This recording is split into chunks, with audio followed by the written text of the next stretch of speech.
Morning, everybody. On this third day of Black History Month, I want to acknowledge how proud we are to recognize the many contributions of Black and African American communities that have made to our country and to Coconino County. I also want to reflect on the Holocaust Remembrance Proclamation we issued last week. These observances remind us the lessons of history are never far from us, and in many ways, they come full circle as we witness increased civic engagement, public protests, and passionate responses to issues affecting our county, our city, our state, and our country.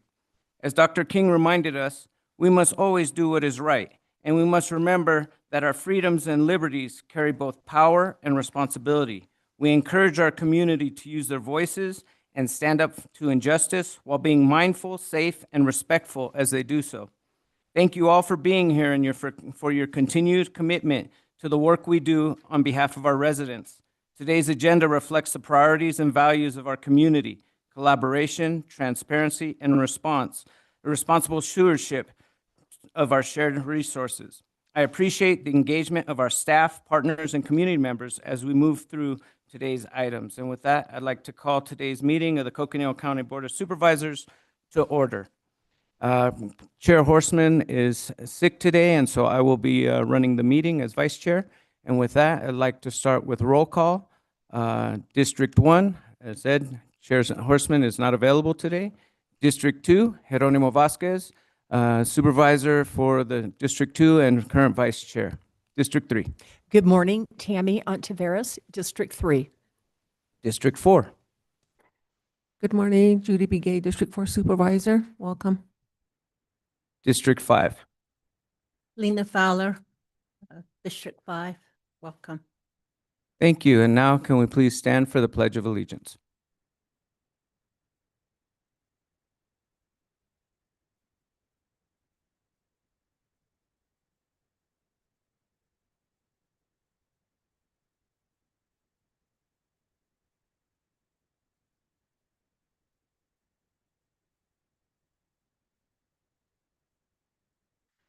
Thank you. We will now have call to the public to allow for any comments from the public. Please note that issues presented during the call to the public that are not on the agenda cannot be acted on by the Board of Supervisors. For items not on the agenda, individual supervisors may ask questions of the public, but are prohibited by open meeting law from discussing or considering the item. Only the speaker who has been called upon is authorized to speak. To encourage and respect expression of all views, we ask that there are no interruptions or disruptions. Individuals are limited to 3 minutes for their comments. Clerk Daly will now explain how the public can provide comment. Thank you, Vice Chair Vasquez. At this time, if there's anyone here that would like to do a comment, we do have comment carts by the door when you walk in, or there's not very many people here in the room. You can make your way on up to the podium and we will provide 3 minutes for you to speak. If you're watching on the stream, you can send your comment to boardcomments@coconino.az.gov.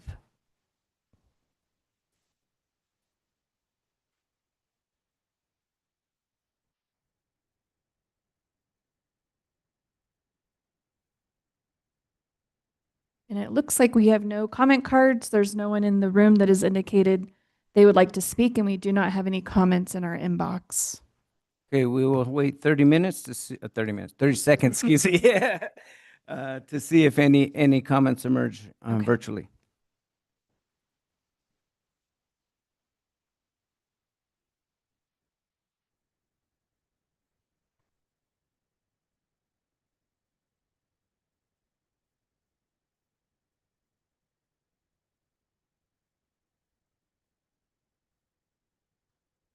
And we have no comments, Vice Chair.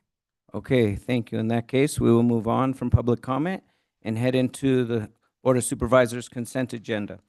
All matters under consent agenda are considered to be routine and will be enacted by a single motion. Are there any items that board members want to consider separately? Supervisor Fowler. Yes, item number 5. Okay. Item number 5. Any others? I would like to pull item number 3. Are there any other items to be pulled? In that case, may I have a motion to approve the consent agenda items number 1 through 11, separating items 3 and 5? We have a motion by Supervisor Begay. Do we have a second? Second. A second by Supervisor Ontiveros. All those in favor, please indicate by saying aye. All opposed, say nay. The motion passes unanimously. Thank you. Next up, item number 3, consideration and possible action to approve a funding agreement with the Boys and Girls Club of Flagstaff to provide community initiative funds in the total amount of $3,000, $500 from District 1, $1,300 from District 2, $500 from District 3, $500 from District 4, and $200 for District 5 for the Youth of the Year program. And with that, I'll hand it over to our county manager's office.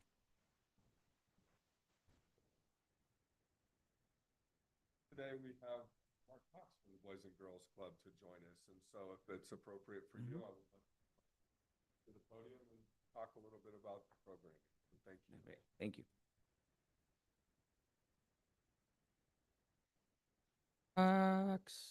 I knew that. It's been a while. Good morning, everybody. My name is Mark Cox, the CEO for the Boys and Girls Club. I just want to say thank you for supporting the Boys and Girls Clubs in the past. We have our Youth of the Year event coming up. It's basically a competition to find the spokesperson for the Boys and Girls Club to represent at the state level.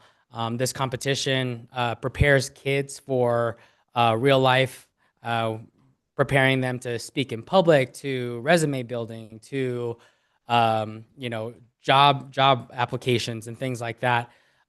We've given out over $70,000 worth of scholarships to a lot of youth over the last 10 years, getting kids to community college or trade schools and then graduating. So we've got kids from all over that graduate from Portland State to NAU to CCC to Dana College, all across the state and the country. And we're super proud of what we've been able to accomplish just in our little bubble here in Flagstaff. The last year's Youth of the Year applicant is actually the only one on the inaugural Youth Council for Boys and Girls Clubs of America. She's from Ganado. She's represented the club 2 years in a row, and she's actually currently going to NAU with the help of our scholarships as well. She is wanting to become a doctor and then go back to the Navajo Nation and support her communities. And this is just one of many stories that we've been able to provide over the course of time. And with your help, we can continue to do that for a lot of our kids in our community. But yeah, thank you for just the consideration for supporting the Boys and Girls Clubs and continue to do the good work. Any questions? Yes, thank you for that explanation of the programming and why it's so important. The one question I have is, when is the actual event? Yes, so judging actually takes place next week. So we do have representation from the supervisors to be a judge to help us. And then 2 weeks from tomorrow will be the celebration at Coconino Community College, where we'll announce who the winner is. And then that winner will go on to represent us at the state level and competing against other Boys and Girls Clubs in the state. The winner of the local will win about $3,000 scholarship. And then of course, they get all their computers and swag and accessories, and of course, the title of Boys and Girls Clubs Youth of the Year, which is a huge deal. Great, thank you. Are there any other questions by supervisors? Supervisor Ontiveros. Thank you, Vice Chair. I don't have any questions, but Mr. Cox, I just want to thank you for your leadership and for the great work that you're doing. Thank you. That means a lot. Appreciate it. Thank you. Are there any other questions or comments from supervisors? Supervisor Fowler. Yes, thank you. I just want to thank you as well. When these times are very uncertain for families, so the more support there are for our younger generations, it's really important. And thank you for feeling that need that is there. Thank you. And thanks to all your staff as well. Yes, Thank you. definitely them. Thank you. Thank you. Supervisor Begay. Thank you for being part of this Boys and Girls Club organization. I think it's very important, just as stated before, it's important that we stand behind our kids, to make sure that, that we're pushing them ahead, to excel and, and make them think that it's possible to do it. And that, that with our help, we won't let them down. Thank you. That means a lot. Yes, thank you. And really appreciate all the hard work that Boys and Girls Club does and the services that it provides to our youth, especially our most vulnerable youth. These scholarships are so important. And just the experience to help kids realize that there's more beyond than just their local neighborhood, that they can do more than just what maybe they've imagined, opening up doors. And so as someone who worked for many years with after-school youth and worked with Boys and Girls Club at Killip, I have so much respect and appreciation for the work that you guys do, and it's a great honor to be able to help support the programs that you do. So thank you. Thank you. And just one final comment, just thank you. It's, doing the work that we do, it's not a spectator sport. I appreciate you guys helping and supporting us and being part of the solution. So thank you again. Thank you. Thank you. And with that, can I get a motion to approve the funding agreement with Boys and Girls Club of Flagstaff to provide community initiative funds in the total of amount of $3,000, 500 from District 1, 1,300 from District 2, 500 from District 3, 500 from District 4, and 200 from District 5 for the Youth of the Year program. So move. We have a motion by Supervisor Ontiveros. Do we have a second? We have a second by Supervisor Fowler. All those in favor, please indicate by saying aye. Aye. Aye. All those opposed, please say nay. Motion passes unanimously. Thank you. All right, next item is item number 5, consideration and possible action to adopt resolution 2026-07, amending resolution 2025-67 to add items to the authorized state advocacy agenda. And with that, I'll hand it over to our Deputy County Manager, Eric Peterson. Mr. Chairman, if Supervisor Fowler has any comments you want to make before. Yes, I apologize. Supervisor Fowler. Yes, thank you. Thank you, Mr. Chair. And I pulled this item because these are really important items. This is going to be really giving us, the board and the county, just part of our priorities. And our staff government affairs put these, working with departments, put these together. I thought that we give a time to our county manager and our county attorney and maybe government affairs to go over these items and why they're important and what kind of impact it will have on our communities. Thank you. Thank you, Supervisor Fowler. Thank you, Mr. Chairman and members. Eric Peterson, Deputy County Manager. As the DCM who oversees government affairs, I worked with Director Breckus in our conversations with the county attorney on these bills, so I'll need our conversation today. Certainly, Director Breckus is welcome to offer any comments. The resolution is a recommendation from both Government Affairs and the Manager's Office to add these 3 items to our authorized agenda for the state. I think some of these items you have heard about. Certainly, we've seen news articles about some, and some may be new to you in the concept. So I just want to go over those 3 items and then also discuss the 4th item that the county attorney brought that is not on this agenda as of yet, or on the resolution, considering the recommendation again from Government Affairs and the Manager's Office. So the resolution calls to add 3 items to the authorized agenda, which you've already approved for the year. The agenda would add, those items would include the first piece of legislation, which is actually being run, I believe, by the Arizona Association of Counties, which is an enhancement of the criminal penalties for crimes committed where the victim is a vulnerable adult. And I certainly will turn to the county attorney as we talk about all these to give his understanding and his advocacy and his support for why he has offered these pieces of legislation.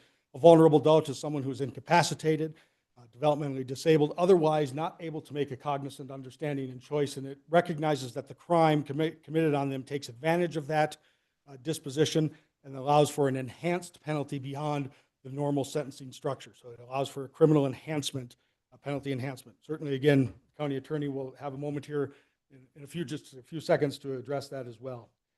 Number 2 was a new concept to me. Once I understood what an auto sear was, I knew exactly what we were talking about, but this legislation would criminalize the possession or manufacture of an auto sear. Another term for this, easy term to understand, would be a Glock switch. This is oftentimes a 3D printed piece of material that can go inside a firearm to make it a fully automatic firearm outside of the allowance, outside of the law that allows for and how a person could normally hold under a federal firearm license an automatic firearm. So I will use the term auto sear. That is how the attorney described it. The possession and manufacture, we're seeing these now, if I understand right, in coming through in street crimes. So, person holding this switch, just the switch in itself, that piece of plastic, would be under a criminal penalty here. That, because we recognize the intent of that is to go forward and be used in a gun that is to be made fully automatic, which of course is a life and safety issue, not only for public safety in our law enforcement community, but also for the people and the citizens in the community around. And so it is a criminalization of the possession and manufacture of that kind of device. It doesn't have to be just a Glock switch. It would be another functional for another type of firearm. The legislation encompasses that. Surprisingly, it is not illegal in our criminal code to possess and manufacture those types of materials on their own. If it was in a firearm being used, yes, we could charge it, but my reading of the statute, you can't find it if you just have one of them in your pocket when you're arrested. That is not understood to be a crime. Number 3 is probably the largest ask, and I want to be very clear on the caveat that we have added. There are 2 bills currently, one from Senator Rogers, another from Representative Peshakai, excuse me, that supports a direct appropriation to the county for what has been, we've heard described as the sobriety center or a detox center or the healing center, as we've seen in the news media over the past weekend. Those bills both, while there was a conversation in the county that talked about the county's required contribution, the bills make no mandate on the county that the county provide money towards the construction or operation of that center. So we have been very clear in the conversations with the county attorney and between the manager and myself that we do support the concept of the direct appropriation of the state providing funding, recognizing it's part of this system, but that we do not support, consistent with our other provisions, a mandate that we must provide for the county must provide for the capital construction or the operation of the center. If we so choose to do so, that is at the board's discretion, obviously, as part of your policy making and budget authority. So that is a caveat that we've sort of added to the county attorney's legislation, that we support the direct appropriations, but do not support any mandate on the county in doing so. The bills do not have a mandate on the county as of right now. They simply provide the county with either $45 or $36 million of funding for the center for that kind of purpose. The 4th piece of legislation, which is not included in the resolution, is what the county attorney described as the Judicial Services or Justice Services Taxing District. And that essentially is a dedicated tax in a certain area for a certain purpose. Could be a property tax, could be a sales tax. I think that there is, the reason I have not suggested this and with conversations with management brought it forward yet, there's still a conversation to be had with you all about the timing and understanding of how we will move forward with justice facilities. What is the right approach and strategy for the county to take on taxation issues if we're asking for a new authority from the legislature? Does not mean we are opposed to the county attorney's idea. There's a conversation, a family community conversation here about timing and the strategy of how tax authorities are brought up, meaning a revenue authority to create revenue for certain purposes. So at this time, we do recommend those 3 that are listed in the resolution, but I do also want to turn it, as you wish, Mr. Chairman, take any questions, but also turn to the county attorney to address any of the things that I've said and make sure I was correct in what I've said and that we offer at any time. All right. Thank you very much for that presentation. We'll start with Supervisor Fowler and then Supervisor Ontiveros. Thank you. These are really major items in the legal system. And for the funding to the county, does it provide to help build a building facility and have a nonprofit organization run the facility? Both pieces of legislation as written provide for a direct appropriation that would be used towards the construction of the detox sobriety / healing center. It does not require the county to operate it. It does not tell the county you have to go to a nonprofit or you can't run it yourself. It is silent on all those issues. So the legislation would simply be that the Attorney General would be required to forward that appropriation, those dollars, to the county for that purpose. So that makes us the landlord and the owner of the project, I would say, given the way the appropriation works. Does not require our contribution, does not require us to operate it. We could go, and I think the county attorney will speak to his vision, but we could certainly go to a nonprofit or an outside operator if we did own the building. Thank you. Supervisor Ontiveros. Thank you, Vice Chair. Mr. Peterson, if I'm understanding you correctly, County management is supportive of items 1 through 3, but not number 4. I do not want to say we're not supportive of number 4. It's just at this time, we are not prepared to, we believe that there needs to be a larger conversation with the board because we're approaching the legislature there with a request for a new taxing authority.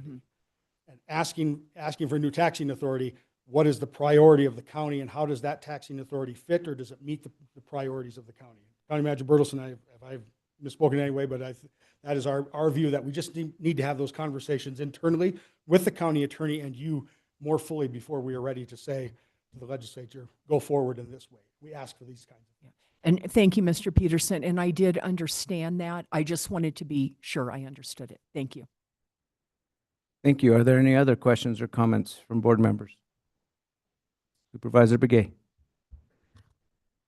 I'm really thankful that, this has been brought to our attention as a board. I think it's definitely needed, something that we could support and do something with, and definitely we really need it within Coconino County. So I just want to thank for everyone that has been involved, that's bringing this to us, and then also I know that we most likely will be in full support of it. So, but anything we can do to help our constituents out there is greatly needed. Thank you. Yes, thank you for the presentation, and I just want to say thank you to our county attorney for taking the lead on some of these issues and working to get it on our statewide agenda. I did want to offer out our county attorney, if you'd like to make any comments on any of these items, please come up to the podium. Thank you, Vice Chair and members of the board. It's good to be here with you. Eric did a great job identifying the priorities here for my office and what I've been advocating for. I'd love the support of this board and the county on these items. Just a few additions to what Eric talked about already. The vulnerable adults statute, what we're trying to accomplish here to enhance sentencing for those who commit certain crimes against vulnerable adults. This came out of a case in Coconino County. It was a case that we prosecuted a few years ago where a woman who was in a memory care unit was sexually assaulted by one of the providers. And we took that case to trial. It was, the person was sentenced, but the victims were unhappy. We were unhappy. The judge was unhappy, frankly, about the limitations that the statute gave him to sentence this individual. In my belief, there people in that situation who are elderly, who are incapacitated, who may have difficulty understanding or knowing what's happening to them, are like children. And we have special sentencing guidelines for crimes against children. It's called Dangerous Crimes Against Children. It enhances sentencing for those types of crimes. I believe that we should have something similar for our vulnerable adult population, especially given the aging population that we have in Arizona. And so this has gained some support. As mentioned, ACO is supporting it. We have a bill number here, and I'll give that to you right now. It's HB 2495. And that will be heard in the House Judiciary Committee, I believe, tomorrow. It has, I believe it's going to pass through the House, no problem. The issue may be at the Senate level. We saw last year when we tried to run it, but I think this has legs, and it probably will pass. And anyway, I ask for your support on that one. On the second one, we have no sponsor yet on this one. I know it's late in the game and probably won't be able to get it done this year. But this was about the auto sear issue. I will tell you, this came to my attention a few years ago by an ATF agent in our community. These auto sears are Glock switches, more commonly called. They're little pieces of plastic that you can attach to a gun, make it an automatic firearm. So you'll have a Glock, a handgun, you'll pull the trigger once, and that means the whole magazine empties in about a second. And it's dangerous, obviously, and it can, there's very little you can do to control these guns once you pull that trigger. I mean, it'll spray bullets everywhere. We've had incidents in Arizona where people have been killed and hurt by this, law enforcement officers included.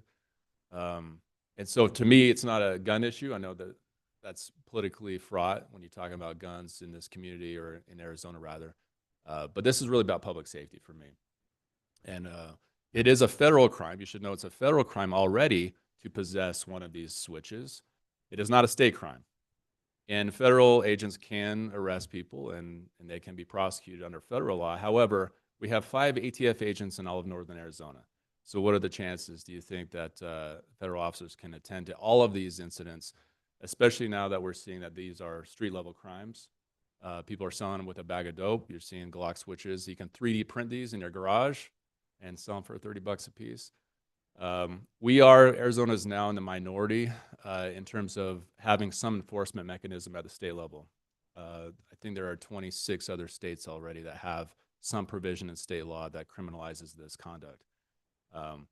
So to me, it's a no-brainer. It's been difficult to even to find a sponsor and to get this heard in committee because I think it has been viewed as a gun issue, and any infringement on guns becomes problematic in this political atmosphere. So that is the second one, and again, I ask for your support on that as well. And the last, or at the third one, not the last one, but the third one, I think everybody here has heard me talk a lot about this. And as Eric mentioned, there were a couple articles that came out last week in the Daily Sun about this, a healing center. I've been a strong advocate for this approach. I believe that we do have a moral obligation to do something about what we're seeing in our community at the ED, at the shelter, and in our jails to make sure people are getting the treatment that they need and deserve, and that we can work on the upstream effects so that we don't see this happening in downstream. So I'm not prosecuting people for simply having substance abuse issues. So I'm calling it a healing center because I think it's more holistic. The detox, it's a term of art, and detox means something specific in the community of substance abuse disorder. That is certainly something we need, but it's not everything we need. There's a whole tapestry of services that I believe we need in the community, and it should be more holistic. And so the healing center, in my mind, the vision for it would be to relocate juvenile court services to another place within Flagstaff, yet to be determined. Open up the facility we have. That's about 35,000 square feet, the juvenile court building. And I would urge us not to be the providers of that service, but to have an outside provider provide that service. There are plenty of experts out there that can do these services. But we would be the landlords, as Eric pointed out. We would be in charge of that as the county, because it's a county-owned building. And we would have, in my mind, a day room, a detox, an outpatient facility, residential beds, community services wrapping around that, including housing support, transportation support, peer support, probation officers maybe on site, as well as, I believe, traditional healing for our indigenous community would be important as part of this plan. So that is the vision. I don't think it's my vision. I would call it a community vision. I think there's been a lot of support in the community for something like this. The issue has always been, where does this take place? Where is the location that would make sense? That location, I think, makes a lot of sense for a lot of reasons. It's central, it's in Flagstaff, it's on a bus route, it's zoned appropriately, it's next to the Flagstaff Police Department, the Sheriff's Office. So for safety concerns, I think it makes a lot of sense to have it near those locations. It predates kind of the building around it. I don't think you'd have a lot of not in my backyard arguments for a building like this. We do have 2 bills, as you heard from Eric. There have been a couple sponsors, a couple supporters at the legislature. Wendy Rogers, Senator Rogers, is supporting a bill. This is SB 1048. That will be heard in committee tomorrow, actually.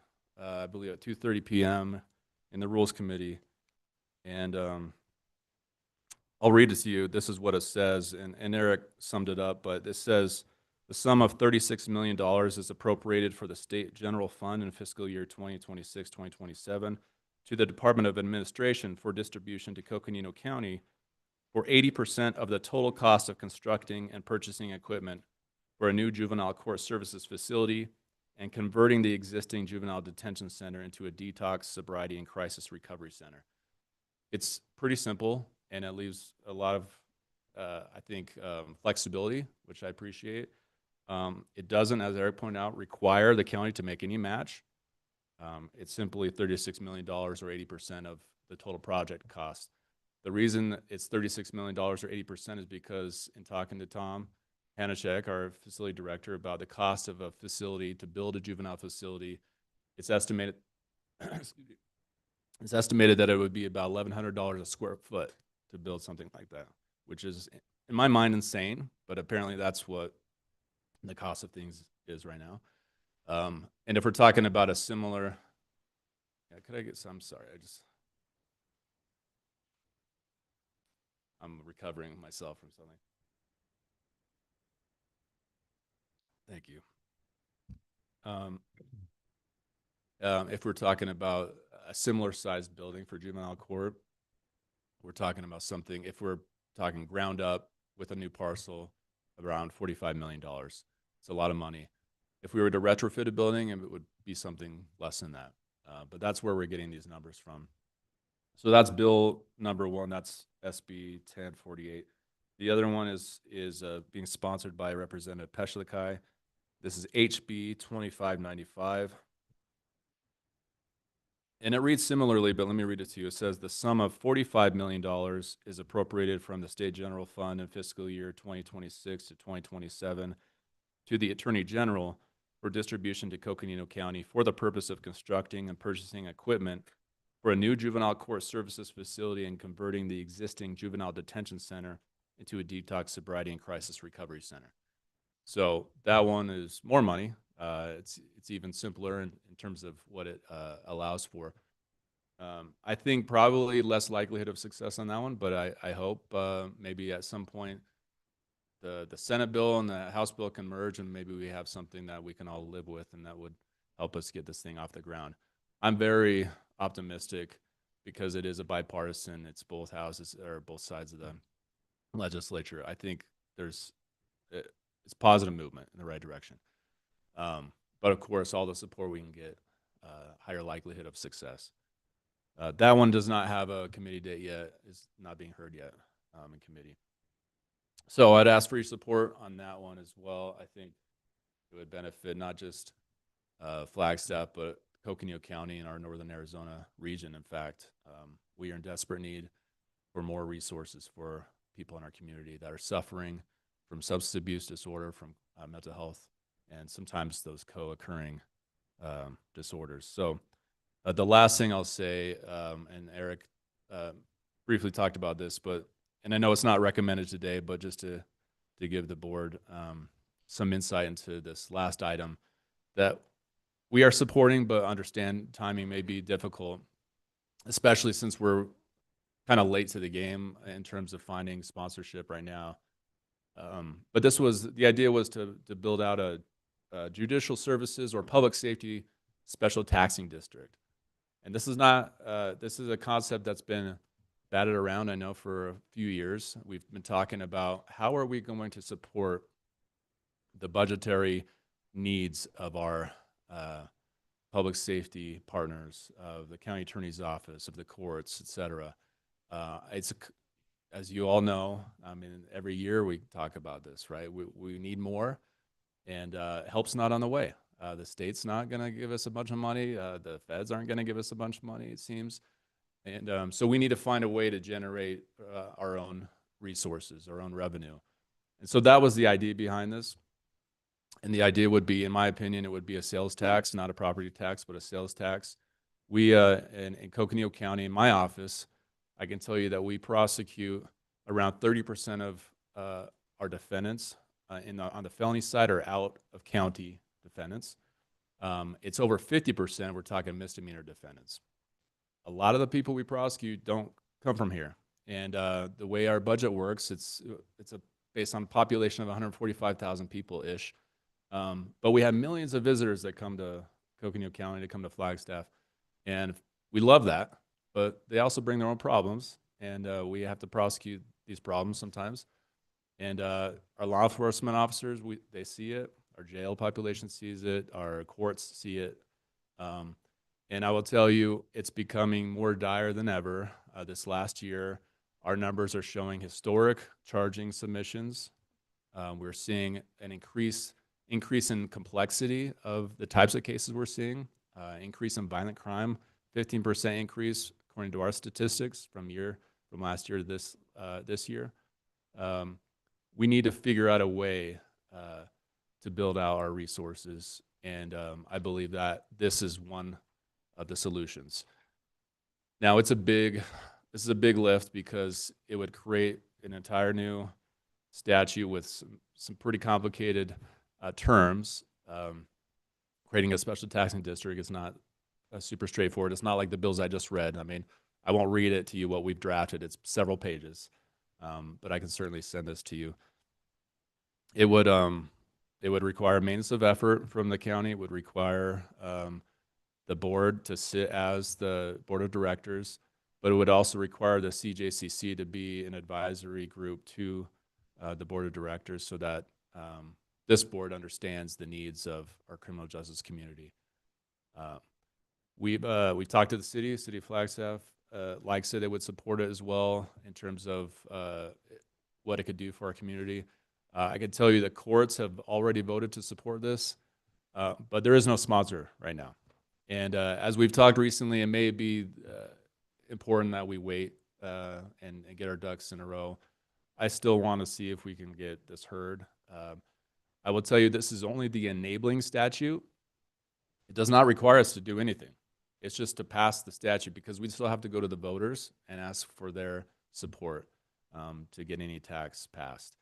And that could happen next year, the year after, never. I mean, it would really be up to us if we want to pursue that. But we need that tool in the toolbox first before we can even go to the voters. So I'll stop talking now, but I'm passionate about all of these items and happy to answer any questions. Are there any follow-up questions by board members? Supervisor Fowler. Yes, thank you for bringing these items to us. These are very important. And they're not new conversations. And we've been, I remember that case. It was really shocking to find out that there's everyone's hands were really tied up. So I'm very much in support of this. And then the gun, that's very scary to have just a little clip that you can put in there and be able to turn your gun into a dangerous, even more dangerous weapon. So, and these times when there's so much this not friendly discourse happening, it's kind of scary that people do have access to that and can carry it.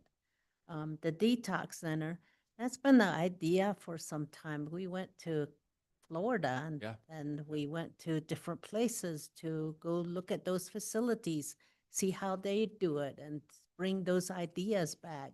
So I'm very happy that the challenge was that there was no money.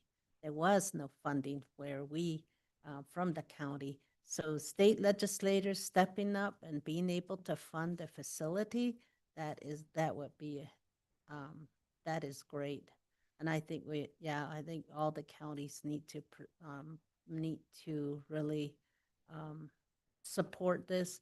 I know in our county, we keep hearing that like the jail district our sheriff is building a new facility because there's a lot of substance abuse that is going through, and those are need help rather than just putting them in jail. So, and then there's all these, detention, and our detention center, we have commander that is running all these programs that try to have people, come to a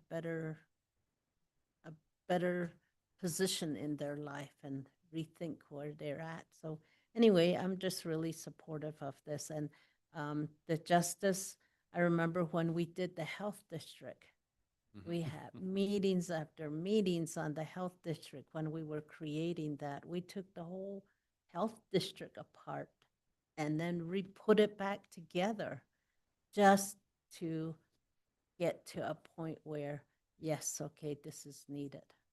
And that was really very interesting and times going through that. So this is something that's been in conversation. So I'm really happy you're bringing these items here and happy to support every single one of them. Thank you. Thank you. Supervisor Ontiveros. Thank you, Vice Chair. Good morning, Mr. Barker, and thank you for being here. So just to get right to it, on number one, I completely support that and thank you for your efforts in addressing this. Number two, I also agree with you that this is not a gun issue. It is a public health and safety issue.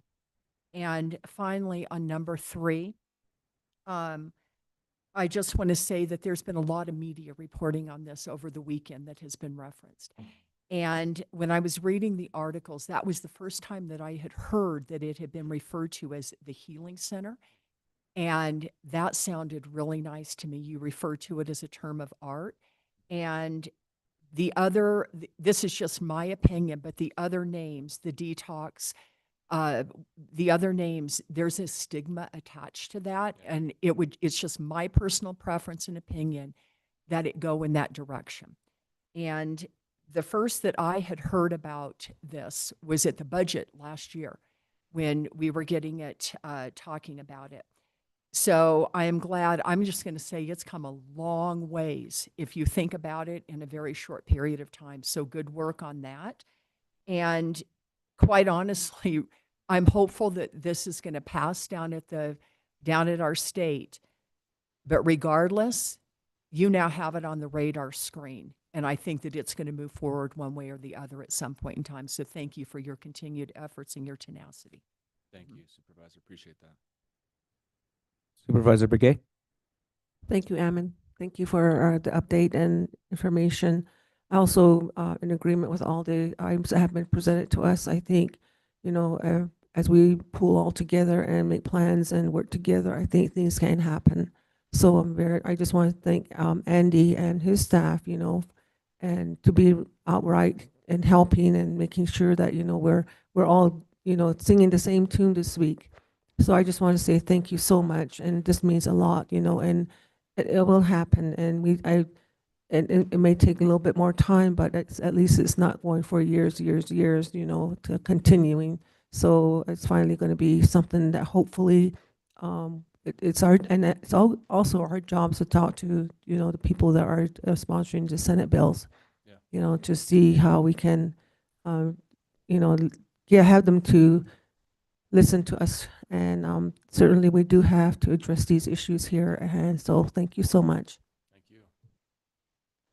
Yes, thank you. And I just want to say I too support all of the different points here, all four. And in the fourth one, I just wanted to say it's probably a good move to try to get all the ducks in a row before we move forward. But we do need to find a way to fund all these not just law enforcement, justice system. As we're seeing the numbers go up, that ends up digging into our general fund when we have these conversations. And if we don't find an alternative funding source, we are going to hit that point where we're going to have to make some serious hard decisions about what programs to fund and how to move forward. And so while the temperature might not be right now, I think it's important that we continue those conversations and look for that solution moving forward. So thank you for that. Thank you. And with that, do I have a motion to move forward to amend our state legislative agenda as written in the record? So move. We have a motion by Supervisor Fowler, a second by Supervisor Begay. All those in favor, please indicate by saying aye. Aye. Any opposed, please indicate by saying nay. Motion passes unanimously. Thank you. All right. Now, may I have a motion to resolve as the Health District Board of Directors? So move. We have a motion by Supervisor Ontiveros, a second by Supervisor Fowler. All those in favor, please indicate by saying aye. Aye. Any opposed, please indicate by saying nay. Okay, motion passes unanimously. We are now the Health District Board of Directors. We have, would the board like to, okay. So we're now looking at the Public Health Services District Consent Agenda. Would the board like to consider the item separately? If not, may I have a motion to approve Health District Consent Agenda item number 12? So move. We have a Second. motion by Supervisor Ontiveros, a second by Supervisor Fowler. All those in favor, please indicate by saying aye. Aye. All right, thank you. And now, motion pass. Sorry. All those opposed, please indicate by saying nay. Motion passes unanimously. Thank you. Now, may I have a motion to resolve as the Board of Supervisors? So move. We have a motion by Director Ontiveros. A second? Second. A second by Director Fowler. All those in favor, please indicate by saying aye. Aye. All opposed, say nay. Motion passes unanimously. Now, may I have a motion to resolve as the Jail District Board of Directors? So move. We have a motion by Supervisor Ontiveros, a second by Supervisor Begay. All those in favor, please indicate by saying aye. Aye. Aye. All those opposed, please say nay. Motion passes unanimously. Okay, let's see. We are now at the Jail District Consent Agenda item. Would the board like to consider the item separately? If not, may I have a motion to approve the Jail District Consent Agenda item 13? Mr. Chair, I'd like to pull the item, please, number 13.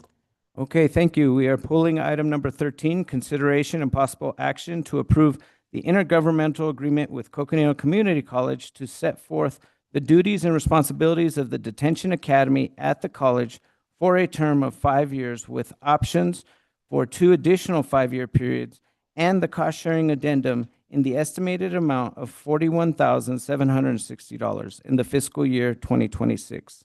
And with that, I'll hand it over to County Manager's office first. Thank you, Mr. Chair, members of the board here with us today, Sheriff Brett Axel, to ask any questions that you may have, and it looks like Director Fowler has. So thank you. Director Fowler. Yes, Mr. Chair, thank you, and thank you, Sheriff, for being here. I thought this item was so really important for us to learn more about it and the public. It is a partnership. Once again, it's to heal people and to be able to move on with their lives in a more positive direction. And I thought that it'd be really good to learn more about this partnership that you have created. And it's just very creative to programs that you have brought into the detention center just to help people. Thank you. Great. Well, thank you, Supervisor Feller, Chair Vasquez, Supervisor Feller. This is an item that will, like was stated, extend our agreement with the Coconino Community College. Last year we hit our 20-year anniversary mark with our agreement with the community college and having our detention academy. What this means is basically this is all of our training for our detention officers. They go through to become basic detention officers within our facility. It's also open to other agencies if they'd like to use it. And in the past, we have had participation from other agencies. Prior to 2004, prior to having this resource within our own county, we had to send our detention officers all over the state to be trained, and that included the Arizona Department of Corrections, which is the prison system. So I think perhaps one of the greatest benefits for us to be able to send our detention officer cadets or recruits to a local academy is that we are able to present our own culture, our own local values to these cadets before they become full-fledged officers within our jail. I think it's important to note too that a lot of our local law enforcement leadership, both currently and in the past, have come from our detention academies and our detention officer positions. I think many of you know Chief Missy Freshour of the NAU Police Department. She was a former detention officer within our facility. Former Chief of Police Dan Musselman and his wife are our previous HHS director. We're also detention officers in our jail system. So I brought with me Commander Figueroa, who was one of the founders of our agreement with the Coconino Community College, to talk a little bit more about the curriculum, I think what you were speaking to, as well as the programming that our detention center offers. I think it's our philosophy and it's our really our priority to be able to release inmates that may be in our custody back into our communities better than how they came in. We understand that some of the values that we consider are very important to us are the fact that we treat our inmates with dignity, but also with a lot of respect so that they're able to successfully reintegrate back into the community. We've done this a lot with our Pathways to Community program, which addresses that reentry issue back into the community, but I think as far as while they're in custody, we have an Exodus 90-day substance abuse program, but also a lot of life skill type programs that Commander Figueroa will now speak to. Thank you. I just think this community college partnership for our staff is really important because they don't have to travel places. It's more efficient. And we have our own community that is very involved in that way. It's just been very beneficial to our community, and it just is amazing. So I just want to thank you for that. And Board of Directors, Vice Chairman Vasquez, and members of the board, Matt Figueroa, Jail Commander for the Sheriff's Office. I am pleased to be here today to be able to share this information. I know the sheriff just spoke about a lot of it that I was going to say, but I was the person that worked with the community college well over 20 years ago when we entered this partnership with them.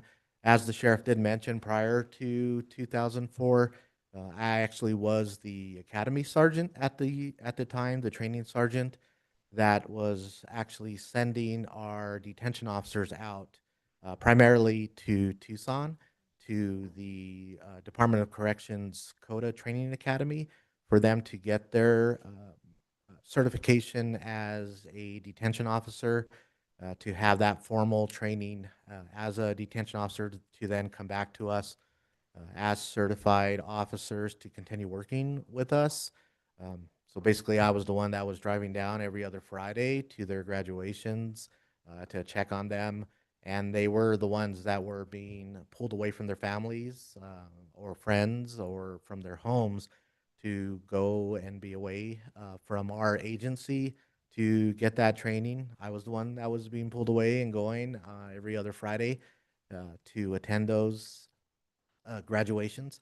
I too was back in 1997. I left our agency to attend training to become a certified detention officer. So when we thought about it and we knew we wanted to build our own academy like some of the other sheriff's offices were doing at the time, we were able to look at that, and we wanted to build and develop an academy that was specific to our facility and our specific trainings, our philosophy, our socialization of what we wanted our officers to be.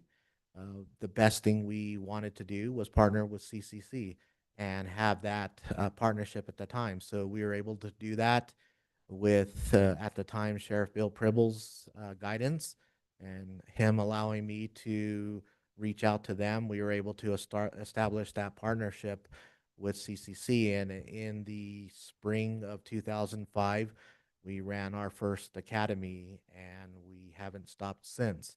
And we, as the sheriff mentioned, we celebrated our 20th anniversary with CCC and have graduated over 200 officers through that academy at the beginning, and over the last 20 years, it is recognized as an actual CCC class, AJS 216, at the time calling it the Basic Detention Academy. Over the last few months, our staff that are now overseeing the academy have worked with CCC, and we've enhanced the curriculum, and it's now an 18 college credit class. And we've taken off the word basic, and it's now just the Detention Academy with that enhancement. And again, now our officers that go through the academy now earn 18 college credits, and it's almost getting them to accomplishing their associate's degree. They now earn a legitimate certification certificate through CCC, and we're hopeful that when we start our next academy, they're actually going to walk at graduation when CCC has their next graduation this spring. Those college credits also transfer over to NAU, and we, as we always have done, encourage our officers to continue their education, and those that continue and receive their associates, we also encourage them to continue and move on to NAU. And then we're also in discussions to work with the universities to recognize that at either ASU, GCU, and the University of Phoenix, so that those college credits can go statewide. So if our officers are trying to do online at any of the universities throughout the state, those college credits will be applicable so that they are able and encouraged to continue their education. But that curriculum is a 240-hour curriculum so that they're, again, making that career in our facility and in the state a profession, which when I first started, the field of detention was not necessarily looked at as a profession. Again, that term guard was widely used and still kind of thrown out there in today's world. And that's just an overarching duty of what our officers do is guard our population, which is basically the easiest thing that our officers do now in the field of detention. But as you know, and as we talk all the time when we're working in our duties, all the different programming that we now provide our inmate population, we have to socialize and teach our officers all the different things that we do. And we do that within our academy. And that's one of the important things of why we decided to run and put together with CCC this academy so that we can show and teach and make sure that our officers understand why we do what we do with our inmate population, and make sure they understand why we have our Exodus program, why we have that 90-day substance abuse program within our facility, why we have our Pathways program, why we have all our different life skill programming, why we have the Sweat Lodge on our campus, our Hogan. And we do that in our academy so that each one of our officers and our staff understand the philosophy that all our different sheriffs that have come within our organization have that same philosophy. We want to make sure that our staff understand that. So when they're working in our facility, they share that same philosophy. They share that same understanding of what we're trying to do with our inmate population while they're there. So when they're transitioning out into our community, they have that understanding when they make that decision to come work for us in our organization. One of the things that I also wanted to point out is the funding for our academy. We use what we call our jail enhancement funds or the criminal justice enhancement funds that we get from the state. So it really doesn't even touch the general fund money or even the jail district fund money. We use basically the funds that come from the state that are completely separate from those two other funds. We pay for the students' tuition because it is, again, a recognized class at CCC for each of our officers to go through that academy. And then we have a dedicated officer or sergeant that is assigned to the academy that is considered a CCC faculty member instructor. We actually bill back CCC as that instructor for every billable credit hour. So we actually get funding back from CCC for that instructor, and that money then goes back into that criminal justice enhancement fund account. So the monies kind of wash each other out, but it also, again, doesn't necessarily touch our general fund money or our jail district fund money. If there's any other questions about our academy that we have for our detention officers, that again is separate from our law enforcement deputies that we have. Do we have any questions from directors? Just want to thank you for continued creativity and all the programs that you all provide for our inmates as well as our staff. So thank you. Appreciate it. Sure, no problem. Yes, thank you. Supervisor Ontiveros. Thank you, Vice Chair. Just a couple of comments. I'd first like to thank Sheriff Axlin for the history that he gave on this morning. I still continue to learn, and I very much appreciate that. And Mr. Figueroa, thank you for your vision and your continued work in this regard. I didn't know that either until this morning, but you should be proud of what you have done in this because the successful fruits of your labor speak for themselves. Good job. I'm definitely very proud of our staff that work in the jail every single day, and that's what makes me excited to continue working in the field that I do, is all the hard work that my staff does every single day. And if you, because I know that it is a team, and if you would pass my comments to your staff, because all of you guys are very well deserving. I definitely will do that. Thank you. Thank you, Supervisor Begay. I just have a question. This agreement, intergovernmental agreement was reviewed by legal? Absolutely. Okay. I just wondering about that. And then, yeah, so thank you so much. I think it's a real good program, and it helps our officers and, people that use these services and stuff like that. So it helps our people too. So thank you so much. Thank you, Director Begay. Yes, thank you, Commander Figueroa, for enlightening us on the history of the programming, Sheriff Axon as well. And, as you know, when you can kind of grow your own and teach your culture from the inside, you can start from the beginning, and that's so important. And so thank you for both of your leaderships in moving this forward, and look forward to seeing the programming moving forward. Thank you. Thank you, Vice Chair Vasquez. All right, are there any other questions or comments?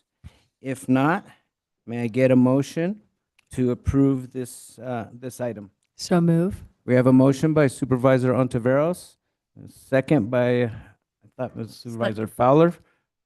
All those in favor, please indicate by saying aye. Aye. Aye. Any opposed, please indicate by saying nay. Okay, motion passes unanimously. Thank you, everyone. Now, may I have a motion to resolve as the Board of Supervisors? So move. Okay, Second. I have a motion by Supervisor Ontiveros, a second by Supervisor Fowler. Director Ontiveros and Director Fowler. All those in favor, please indicate by saying aye. Aye. Any opposed, please indicate by saying nay. The motion passes unanimously. We are now back as the Board of Supervisors on item number 14, discussion of federal legislative and administrative priorities and scheduling of federal advocacy visits for the upcoming National Association of Counties Legislative Conference. And with that, I'll hand it over to Government Affairs. Thank you, Mr. Chairman and members. Eric Peterson, Deputy County Manager. We'll turn it to Director Breckus here in just a second. I wanted to highlight, we have three items, three documents that we sent to the board, and we also printed to start off this conversation. One is our set of key talking points, which tracks with our draft of the federal leave behind, which we printed in big format for you at your table. And then also our consolidated schedule that has been put together. I wanted to just highlight a couple of things of, we are about 20 days out from venturing our way, maybe even less, 15 days from venturing off to DC for the NACO Annual Legislative Conference. I wanted to highlight Treasurer Benatar is here. Obviously, we know we have an additional function at the Legislative Conference, and that is with her candidacy for the second vice president.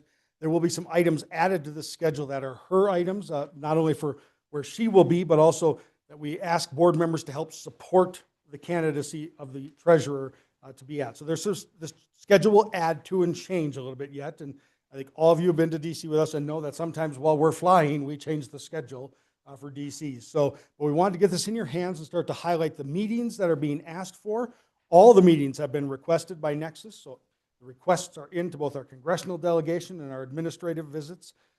We have highlighted the NACO schedule in the schedule. We'll walk through this today. Keith will in a second. And then as well, the agenda is coming together, and our federal leave behind is really the big piece that we want to highlight today. And I wanted to just spend a moment to talk about, there will be some numbers to change here, but one of the things, as you know, as we've talked about with the Dragon Bravo and White Sage fires, and Government Affairs has been prepared for this, we will live with a very, very large request. Our number one item in federal advocacy going forward for the next 7 to 10 years will be the rebuilding, the restoration, and the safety of the Grand Canyon National Park. Both rims, north and south rim, and the forest restoration efforts around that to keep one of our number one economic drivers to the outdoor economy here in Coconino County well and able to take on the tourism economy that we have. You will see, and we're going to start with the agenda. I'm going to turn to Director Breckus real quickly here, but I want to highlight this $2.5 billion number that you see addressed there. That number's going to change a little bit. Might go down just a hair, but I need to emphasize to you all the point of our federal advocacy here. This will be in every meeting we talk about how do we rebuild the Grand Canyon. The regular appropriations process, it will take 20 years to rebuild just the North Rim if we leave it to the regular appropriations process of Congress. The tool, talking with Nexus, talking with Representative Crane, talking with our senators, that we want to go to is the Great American Outdoors Act funding. This is the funding that is put aside for recreational purposes out of oil and mineral reserves that the federal government allows to be extracted. And the money that the federal government makes from those extractions of oil and mineral reserves goes to the Great American Outdoors Act fund. It's a separate fund outside the normal appropriations process. That fund every year gets about $1 billion to $1.2 billion in funding, and that money is then put towards a priority list of recreation projects.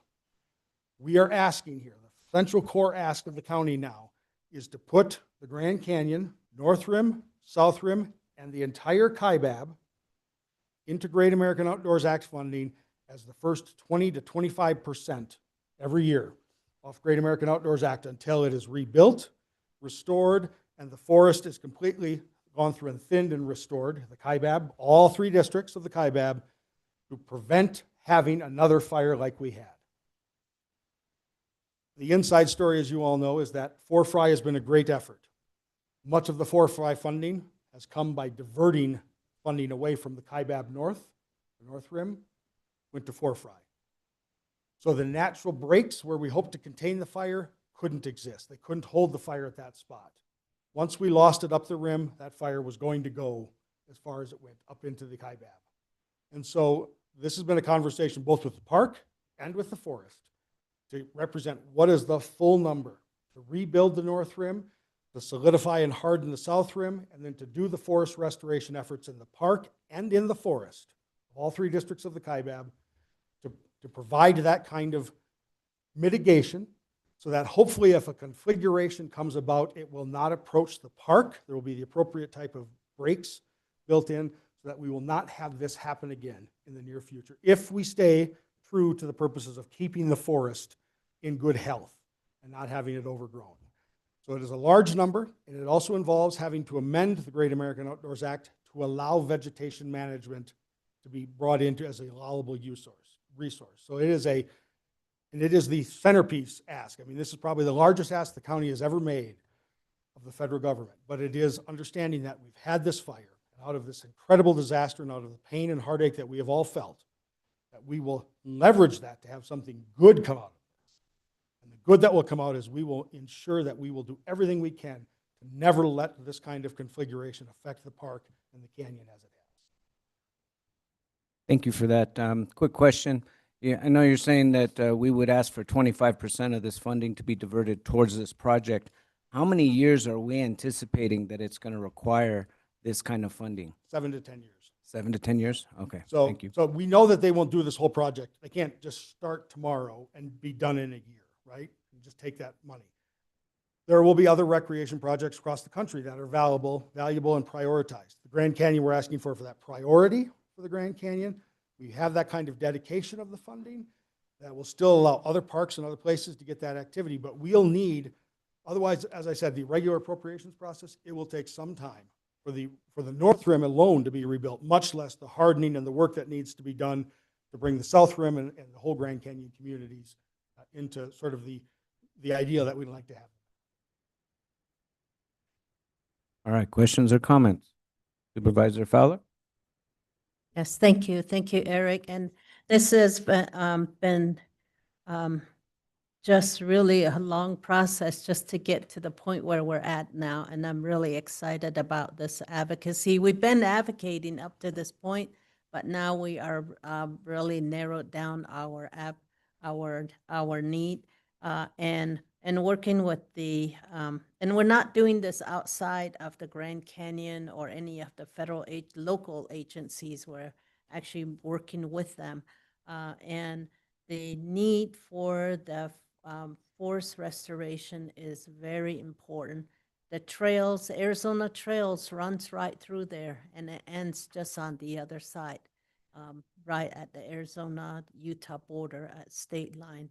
So it is really important, and I'm really, and when Keith and I made our visits, and we initially just introduced this to various congressional members, even outside of our state, the Senate, on the Senate side, they were very supportive of it. So now we can go back and start saying this is what we really need. So it is really important. So I'm really happy that this is our number one ask, and it will help all of Coconino County and Utah, southern Utah, to be able to rebuild that economy that is there. Right now, our businesses are very much struggling. There's several of them that closed, and this will really enhance our economy and just family lives coming back together. So thank you. I want to be very clear about the number one ask. It is not our only ask. We know that, right? I mean, we will have other issues with the federal government, but this number is large, and this is going to be, it's both a stretch goal for us, but also the goal that we need to have happen, right? Otherwise, it will be quite some time to restore our economy as it operates off the canyon. I want to highlight just briefly that when we look at these federal meetings, we're going to try not to go through every item on this leave behind, and we'll target the conversations we have with certain legislators. But we do have, we'll have time for one or two more asks, but we need to spend time understanding, and that's why it's really important for this conversation today, how important the canyon is to our economy writ large across the county. I think we all understand that, and we know that, and it really, to stress to you the kind of feeling that we have as staff, that this is something we need to live, eat, and breathe for probably this next year, because the fiscal 27 process that is coming is the time. This is the time now, with the pressures politically on the majority party, with the pressures on the minority party, with the conversations we're having, it is the time to leverage this kind of ask of Congress and of the president to move forward, to really accentuate why we need this. And so this is our time. It's our moment. We've never had such a time to have the federal government at our call and at our request. I mean, they've really turned us and said, what do we need to do here? I applaud Representative Crane for his outreach to us and his work with us, and not an adversarial nature, but a partnering nature. And that we've never had that before, on how to come to this kind of a solution. And it's a big solution. It's a big number, but we have got partners in place, including in Utah and in others to help make this point. So I bring this up and I really highlight this to say that this, if anything that you learn from today, is to learn on this subject, to dig into all the stories we can tell and how we effectively tell the importance of the canyon to this county and to this economy and to this region and our partners, because this is the ask of a lifetime to be made of the federal. And that was actually, you partially answered my question, but my question would be about outreach to other states, congressional and Senate members that have their economies also tied to the Grand Canyon. Have we done that? Will we be doing that moving forward? We have done parts of that, and will do that. I mean, obviously, you need to approve that this represents an understanding of where we are going. I think you are going to be doing that. I believe we're all of same mind. But there will be more to come as well, right? I mean, there will be folks that aren't directly here, but that understand the importance of the canyon. I have already, the House Natural Resources Federal Land Subcommittee, Chairman Tiffany and I have had a couple phone calls. He is a former colleague of mine and a member from Wisconsin, who is the chair of that committee, understands the importance of this. He's leaving Congress after this year. He's running for governor of Wisconsin. So this is his, I mean, we're at a spot where I'm talking about our relationships are at an advantageous point before we have some changeovers to really try to leverage this Congress before it adjourns in probably July, August, or maybe the lame duck, but to get this done. Thank you. Supervisor Fowler. Yes, just to answer your question also, Keith and I have been working with the Utah delegation, and we have several meetings scheduled out. So so that our congressional delegation on both sides and the governor, staff and governors all work together, and counties work together. So that's what we're really working on. This is not the first time we're doing this. We did this with the Schultz fire. We all came together, and we just really had to explain what Schultz fire what had happened and what the impact was. And that's what we're doing here. But in this case, we have multiple counties and 2 states that are very much impacted, and all the 14 tribes that are in the region. So we're reaching out to all of them. I would add, Nevada will be another important delegation, obviously with the Grand Canyon Circle and the idea of the visitation that comes into the Las Vegas airport and such. That will be another important delegation to be bringing into that. And we'll still be reaching out to all of them, provided that you agree that this is, our path forward. Supervisor Ontiveros.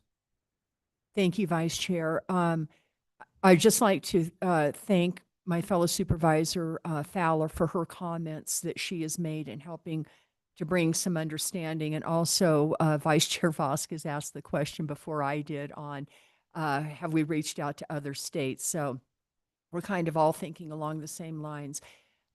I frankly appreciate that we are going back and asking for a big ask. I very much appreciate that. And I will tell you that I am personally ready and willing to stand up and advocate for this. And I'm looking forward to the specific information that I need to know to be able to speak about this very effectively. And I just want to, I don't know if this is the time or place, but we're advocating for the Grand Canyon to be rebuilt. My understanding of this might need to come from someone because I don't fully understand how this happened. But is anyone aware, except for me, about the increased fees to out-of-country residents that is happening to the Grand Canyon? Because we can rebuild this all day long, but I have personally seen it firsthand at my businesses now. Is that being addressed in any way? We do, and I think, Madam Chair, we have a draft letter that we can provide to the board. And in fact, sorry that it hasn't come up yet, but we do have a draft letter opposing the fee increase. It has been obviously ordered by the president, and Interior has affected it, but there is an out-of-country, essentially the international tourism, non-resident fee entry has gone up. I think it's by almost $100, correct? And that will certainly affect tourism to the park. I will, at the danger of tripping into some other issues, I will also say that writ large, European, some Asian country visitation to America has changed. Certainly Central American and Southern American visitation to America has reduced. Legal visitation. I think part of that represents the political dynamic of the immigration question, the president's standing with many other countries in the world. Some of these things we can't control, right? So I'm saying that to say that if we were successful in getting rid of that fee increase, I don't know that would bring back all of the visitation we used to see. I think part of this is some conversations about where people wish to visit. But I do know that we cannot have a destination that is a wonder of the world like the Grand Canyon and have no water infrastructure, North Rim burned down, have people using paper plates and say, come to this amazing place and we're ready for you, and then not have the backing of an infrastructure that actually works, right? It's always been one of my, even before the fire, one of my major concerns. How do we say, come to this amazing place and we're ready for you as a visitor to make this an experience of a lifetime, but please don't expect to have a shower because our water pipe doesn't work. Or please use paper plates because we can't run the dishwashers and such. So there are a lot of those issues that I think this understands that we have to have solid infrastructure. We can go oppose that fee increase. I don't know if it will be successful, to be quite honest with you. I think that's a tough thing to do. The president seems very dedicated to increasing that fee. But we do need to have that infrastructure to be prepared to welcome those visitors to a world-class experience. And I could not agree with you more. Seriously, the Trans-Canyon Pipeline, when it shuts down, the South Rim was shut down. I believe it was in December for a period of time, and I read the economic loss that came from that. I could not agree with you more.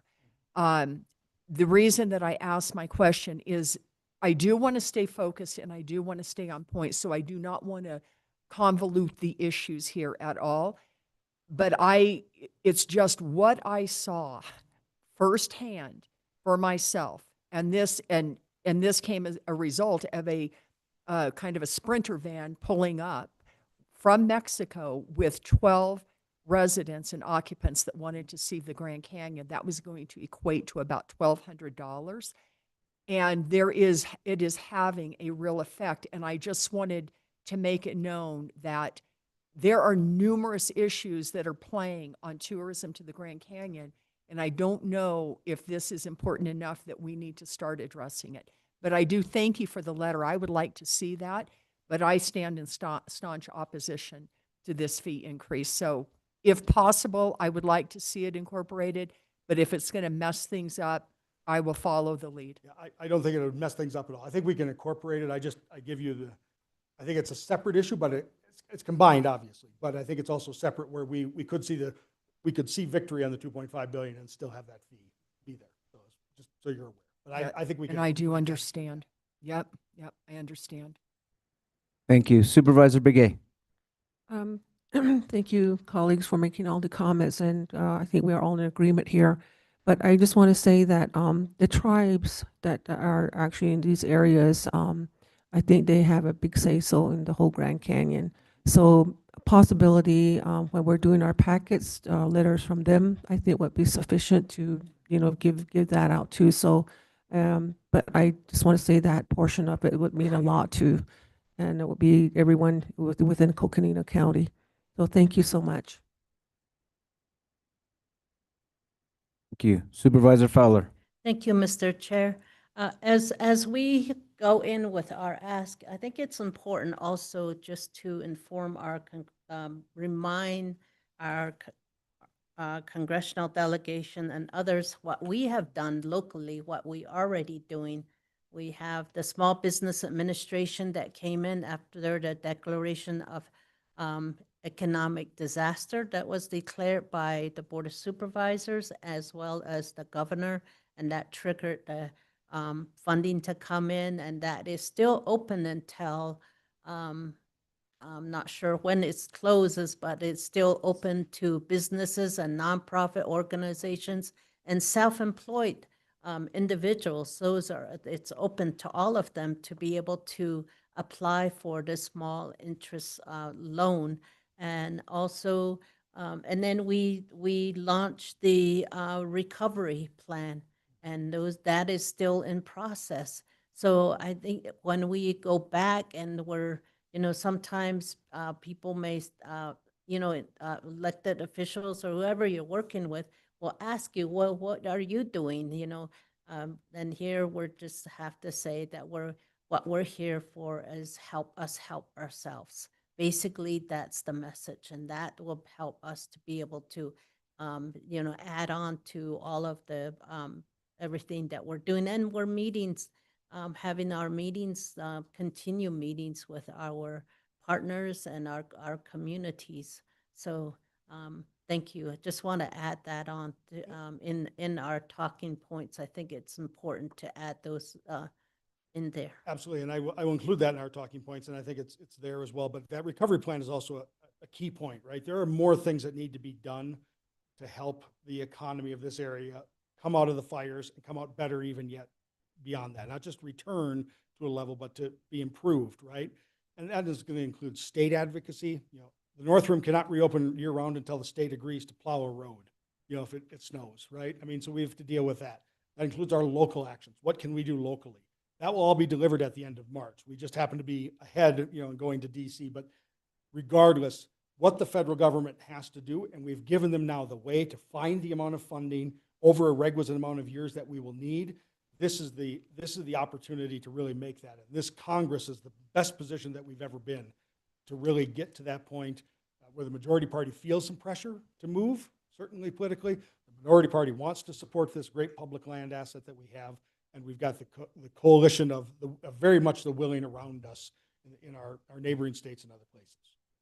I do want to turn to Director Breckes. There's more on the agenda and let him get up. But Supervisor Vasquez, if you want to. Yes, thank you. I just want to make one closing comment, and that was several years ago, and Keith was part of this. NACO, the National Association of Counties, had a fly-in with staffers, congressional staffers, to come in and check out Maricopa, Yavapai, and Coconino counties. It might be worth it for us to see if it would be possible to do a kind of fly-in similar to that event for specifically the Grand Canyon. So just wanted to throw that out there. turn it to Keith to continue on with the rest of the work we have. And to your point there, that's not a bad idea. And they do have, when we're in DC, the first night we fly in, there's a fellowship dinner. So it'll have, NACO will be there, but also Yavapai, Maricopa, Coconino counties, and some of the other counties where they've done the fellowships in other states, but also those congressional staffers and administration people. So it might be a spot where we can even sort of bring up that idea to NACO or to the people that flew out here, like a follow-up and do that part of it. That's something we could do. I think the other thing too, to Supervisor Ontiveros' question earlier, I think it's fair, especially when we're visiting with some of the offices that are like Crane's office, Biggs, GOSAR, people that are supporting the North Rim Restoration Act. I think we can point out the factor of that cost of, if we're going to do all this work and try to make this an international attraction, make sure that we're not deterring visitors at the gate, because what's the point of providing a great visitor experience if they can't afford to get in? So I think we can bring that up because they've been very supportive of that. I do know too, last year Grand Canyon visitation was down about 11 or 12%. A lot of that's because of the fire, some of those other reasons too, but the parks in our area did sort of drop in their rank too. Like Yellowstone was the second highest visited park last year. Usually it falls behind Zion and Grand Canyon. And then I know with the drought and with the lake dropping, Glen Canyon was down to 3.7 instead of the 5 million they had a few years ago. I did mention Yellowstone too because my parents live up in that area, and they had some big flooding in 2022, and the restoration cost for that was $1.4 billion. But that's also sort of a big national treasure. So we should not be afraid of using the B word when we're talking about one of the seven wonders of the world. And I think our members of Congress, fortunately, our entire delegation seems to get the importance of this, both our senators and Representative Crane. And the GAOA funding is a really innovative way to get money in there because it doesn't require additional, it's not taxpayer revenue sort of directly, it's from gas and oil royalties. So it's a nice way to get around that without having to put more appropriations into the budget, which is helpful for Crane, Biggs, some of those more fiscally conservative members that don't want to raise the debt, but that there's a pool of money that they can dedicate for that. The other thing I'll mention before I get into, in terms of meeting with people too, I should point out that when Supervisor Fowler and I are there for the RAC flying, this was the issue we brought up with key Senate offices. So like you said, this isn't the first time we're talking about it. And we met not just with everyday office, but we met with Majority Leader Thune's staff, who is very interested in this. So these are some of the top people in the Senate. We also met with Booker, Schiff, Adam Schiff on the minority side, Boozman from Arkansas, Justice from West Virginia on the majority side, and all of them seemed supportive and to understand the importance of recovery in the Grand Canyon. So I think we need to have those conversations, like Eric said, with Nevada and some of the other delegations, but those conversations have already started. We have a more targeted or better, more thought out ask now than we might have had at that time, but we were already talking about it. I'll add too, it was interesting that most of them had photo of Grand Canyon or our region in our county photos in their offices, which was, we were really happy about that.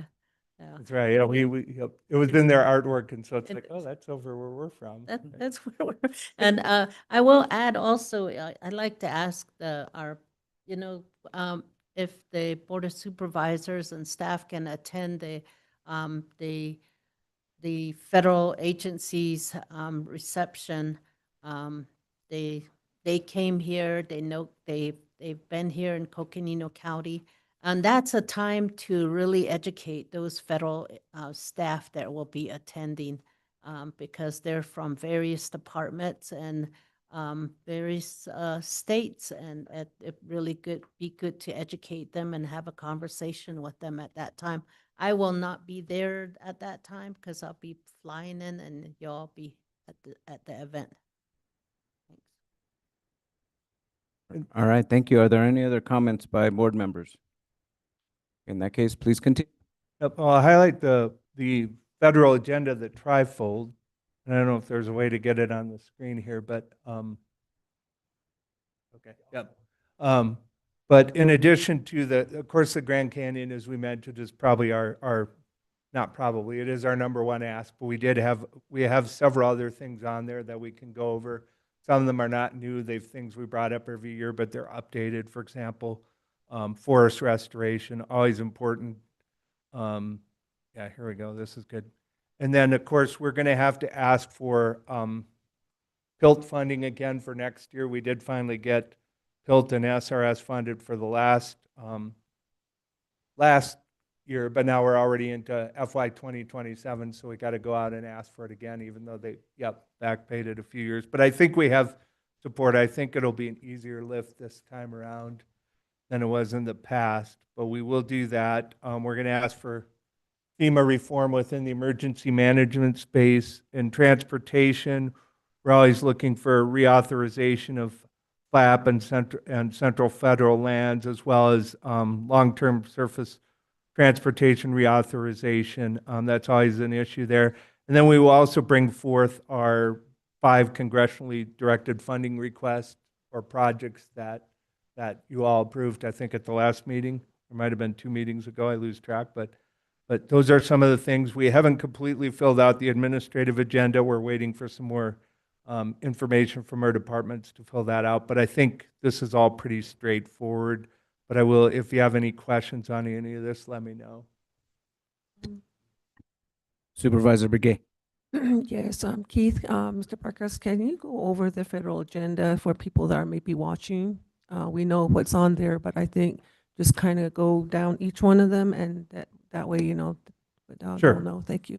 Yep. And probably because it's pretty small print, because this is normally on an 11 by 17, so people seeing on screen probably can see the bolded headlines, but can't really read the bullet points. But I'll just go over a high-level thing here of what's on our federal agenda here. The first item, rebuild and restore the Grand Canyon and Kaibab National Forest, is what we've talked about for the last 15 minutes. What Eric brought up and what I brought up again is that bringing the Great American Outdoors Act funding, having 7 to 10 years of a percentage of that fund go specifically to Grand Canyon restoration. For example, 25% of that fund over 10 years would be 2.5 billion. Actually, probably a little more than 2.5 billion, because the fund usually is about 1.2 billion a year. So we would kind of target a percentage of that so that they can also use money for other projects. But if we had 25% of that for 7 to 10 years, it would probably cover our costs. So that'll be our ask. It's Crane's office's idea, so they'll be supportive. Many of us supporters on the North Rim Restoration Act will also likely be supportive of this idea because they supported them on that. So that includes others in the Arizona delegation and Utah delegation, like Biggs and Gosar in Arizona and Celeste Malloy, who borders us on the Utah. And then we could bring it forward to the senators too. So that's to rebuild after the Dragon Bravo and to a lesser extent White Shade Fire. The second item down there on the federal agenda is education funding.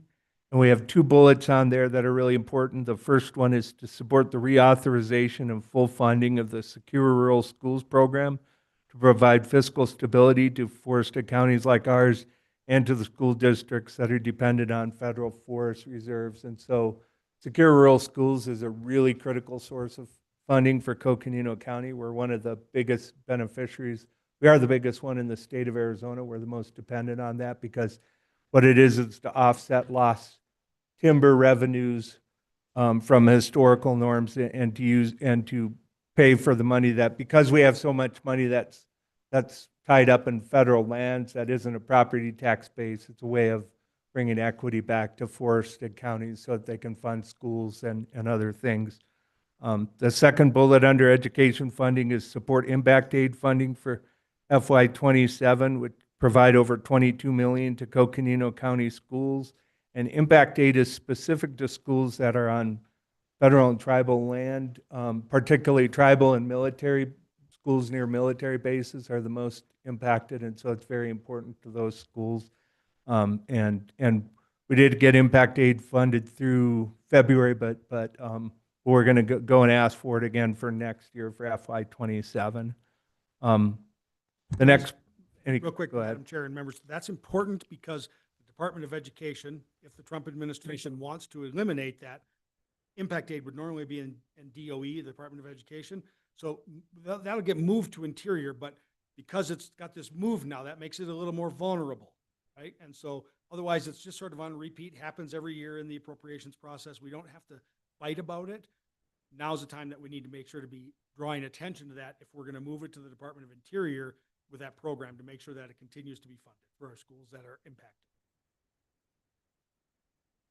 Next item after that is support for payment in lieu of taxes, which is called PILT funding. It's kind of similar to SRS in that it provides essential government services for things like public safety, emergency response, transportation infrastructure, and there's a formula to that that's tied to, again, to federal land holdings and the amount of acres that are federal lands. Over to the side in the middle, we have forest restoration. So in that we have support the Fix Our Forests Act, which is Senate Bill 1462, support for forest restoration funding and continued support for 4-5 funding, support of economic development programs and incentives to rebuild the timber industry in northern Arizona, and support for policies in the Farm Bill that allow good neighbor authority to be used and expanded, partially also to allow counties to use the timber receipts from forest sales if they want to do that. I'll pause momentarily in case people have questions on that part, and then I'll move on to the next part. Are there any questions by board members? Okay, please continue. I'm sorry. We will have, this is part of the Department of Agriculture administrative agenda, the direct asks of certain amounts of money from the forests we will be asking for to match our forest restoration efforts will be in that column, the right-hand column where you see the space open under Department of Agriculture. Those will be added when we get those back from Jay Smith. And on our next section on emergency management, that section, we have 3 bullets. They're basically on FEMA reform, supporting the FEMA Reform Act, which Greg Stanton from Arizona is one of the persons on that, supporting policies that minimize the bureaucratic process, reduce the burden on local and state governments, support FEMA reforms to make it easier for local jurisdictions to receive comprehensive and timely reimbursement. And part of our FEMA thing too also is to make sure that they understand the nature of sort of our disasters out here. FEMA's kind of been developed, I mean, they're sort of have a hurricane mindset, like a big swath of hurricanes that hit the Gulf Coast or the eastern seaboard, and their practices haven't been very good for things like repetitive post-wildfire flooding. So we've always tried to get them to move that incident window. So if we get 18 flood events in a summer, but the rain events are more than 72 hours apart, that if it's related all to one disaster, one initial fire, and then multiple flood events, that can be treated as a singular disaster so that we can hit thresholds for emergency declarations. Supervisor Fowler. Supervisor Fowler. Thank you, Mr. Chair.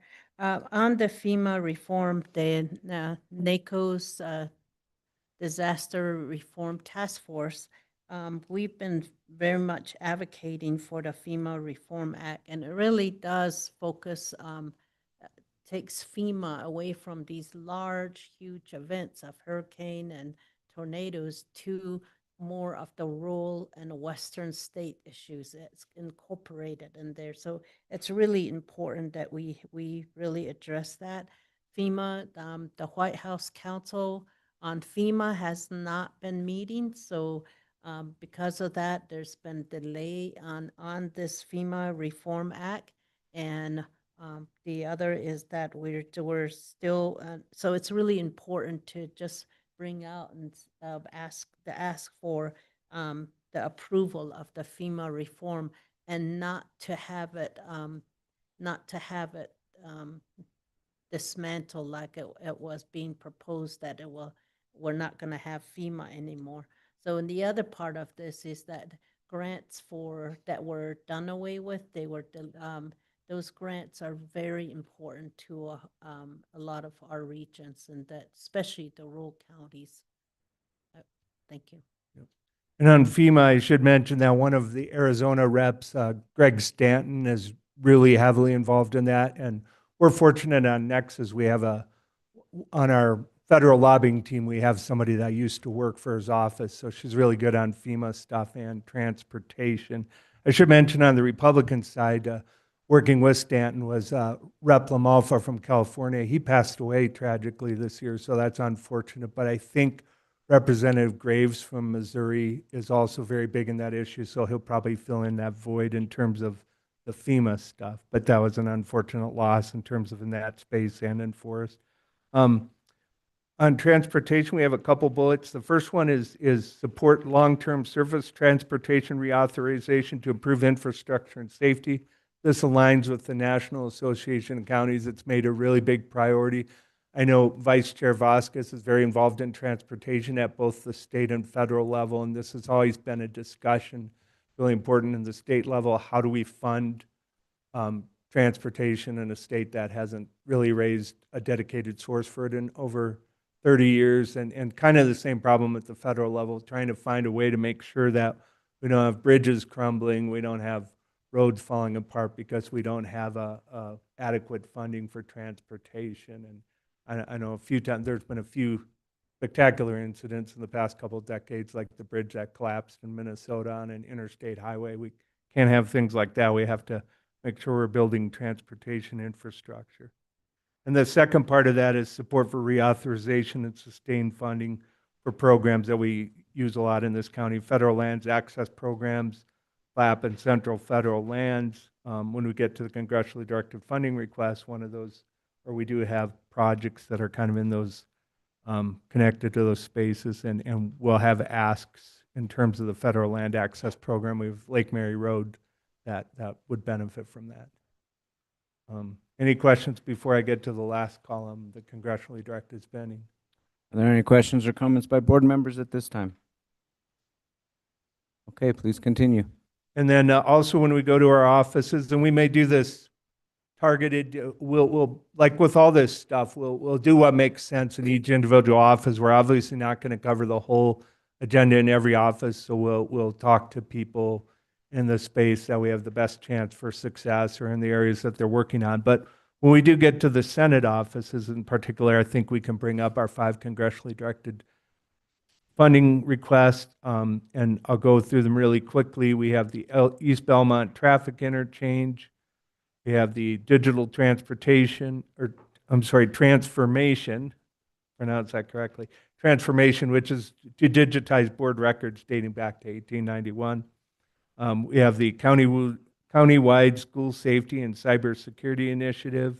That's to enhance physical school security and expand AI literacy and cybersecurity training in a couple of high needs districts. We're asking for around $4 million. That can't fund all the districts in Coconino County or even come close to it. So we'll identify 2 or 3 that are particularly needing of that kind of support if we do get the funding. The 4th project is Page Adult Probation Facility renovation, which I'm sure you're already familiar about. And then the final one is the Sheriff's Office Search and Rescue Vehicle replacement to get a second SHRP all-terrain rescue vehicle to replace an old 1980 Snowcat, which is like 45 years old, which for search and rescue vehicles and individuals that get over 45, they start to slow down. So we'll try to replace that with something new. I don't know, some of those 45-year-old men and women are still pretty good, but starts to decline after that. But the vehicle's not so much. Sorry, I'm off topic. Next. Any questions? You're just digging a bigger hole. Yeah. Move on. Yeah. I'm good. Yeah, I can't remember that far back. So, and on the administrative agenda, we will be filling that in more as we go, but the support the federal lands access program will be when we meet with the Department of Transportation. With the Interior, we'll talk about reopening the north rim of the Grand Canyon for year round. That's one of our asks, and And if no more questions, I'll go to the, can go briefly over the Just talking one really points. quick Yep. before the talking points. It's very, I want you all to know that the Tucson will have a FLAP grant as well, application for the Tucson floodplain work that is happening. That is the town of Tucson's application. The county may be asked to support that. I want to be very clear that when we talk to transportation as the county meeting, we are talking about the Lake Mary grant. That is our application. And Nexus made this very clear to us, and I agree. If transportation has a question and thinks we have two grant applications, we will get neither. Okay? So we need to be very clear that we want the counties to be supported, the Lake Mary Road grant application. We do support the town of Tucson's. That's fine if we support it, but it is not our grant application, even though we are involved in that.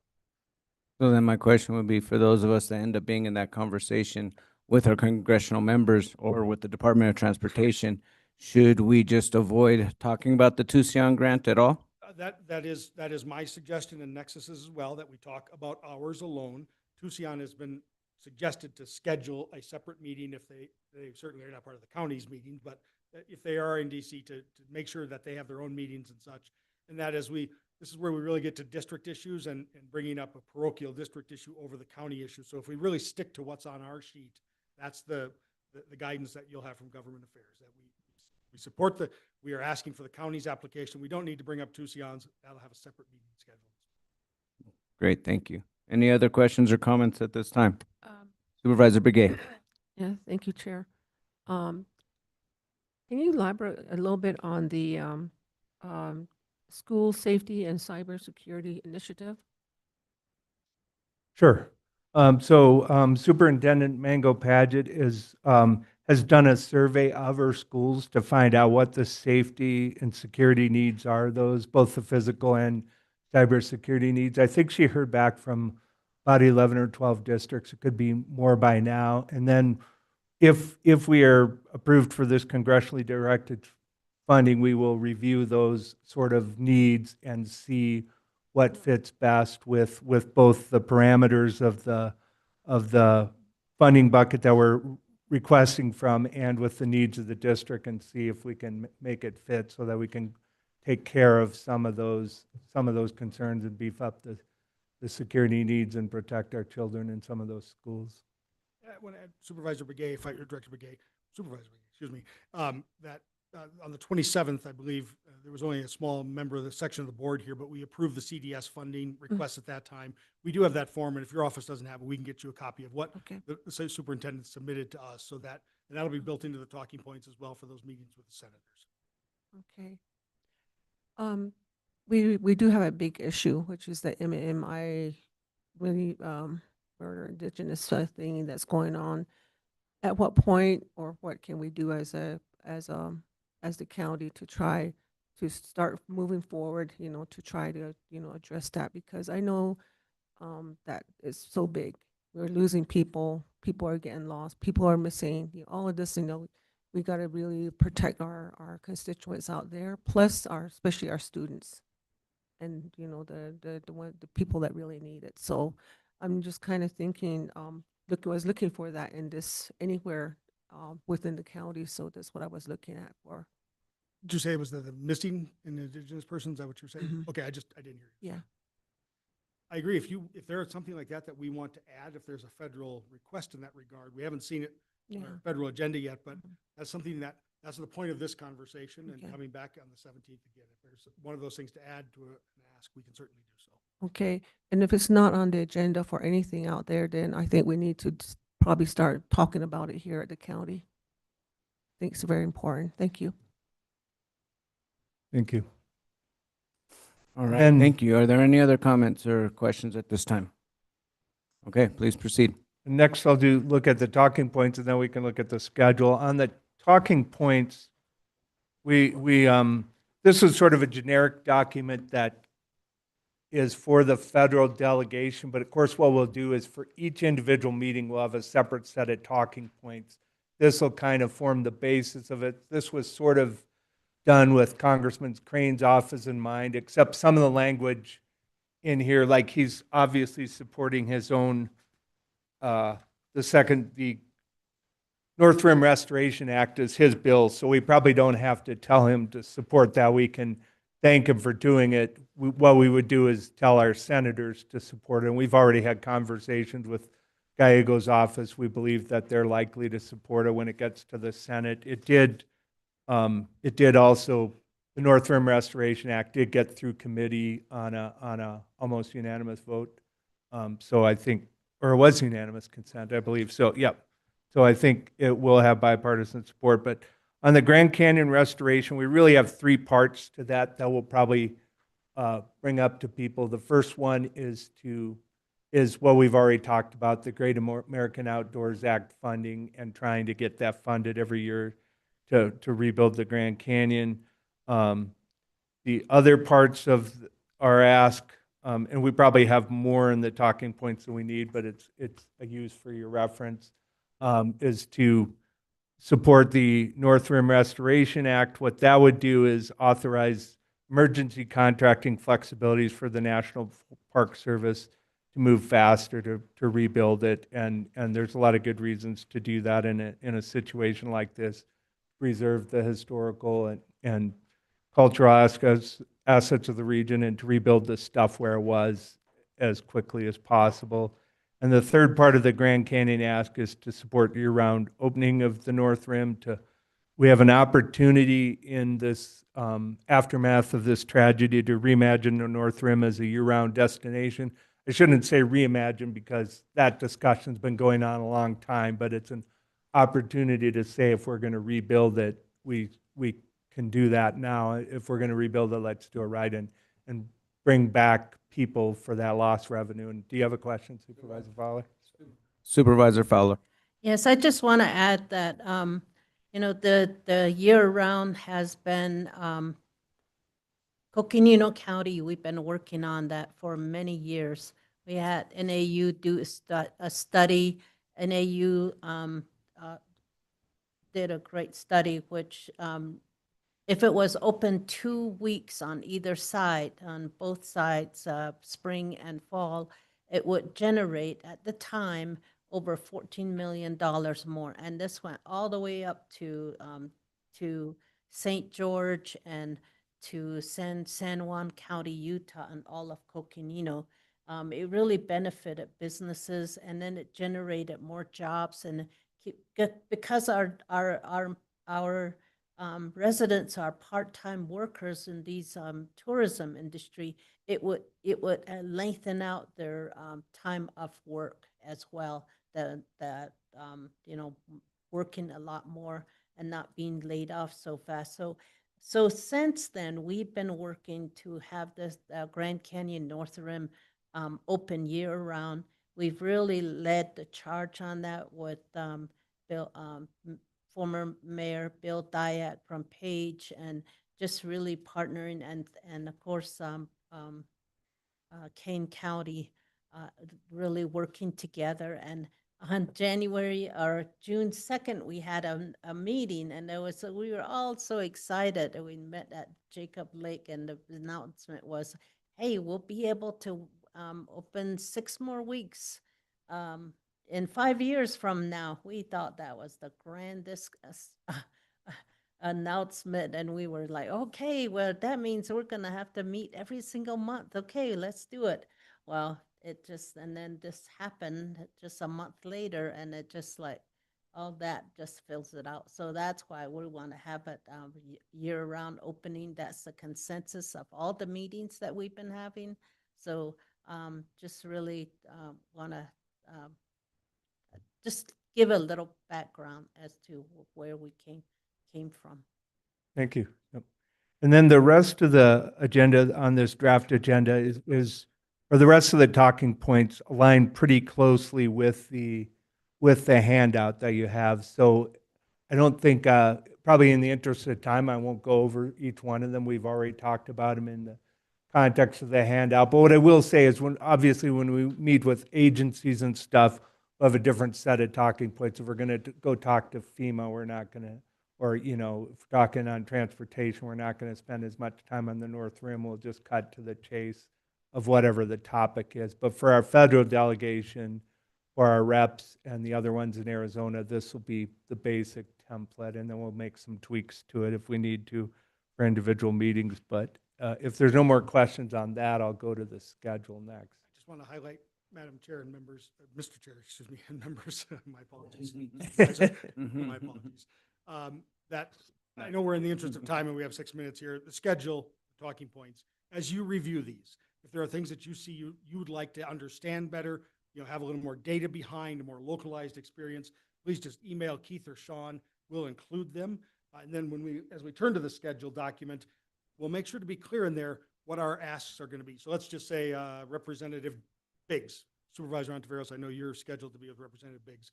So if it's you and I going there, we will know we're going to make the Grand Canyon ask and FEMA reform ask and maybe another one, right? So you could see it right on the schedule. So as you look through your schedule, here are the things I really need to be boned up and understand between the people in that meeting. We're going to be asking those kinds of requests.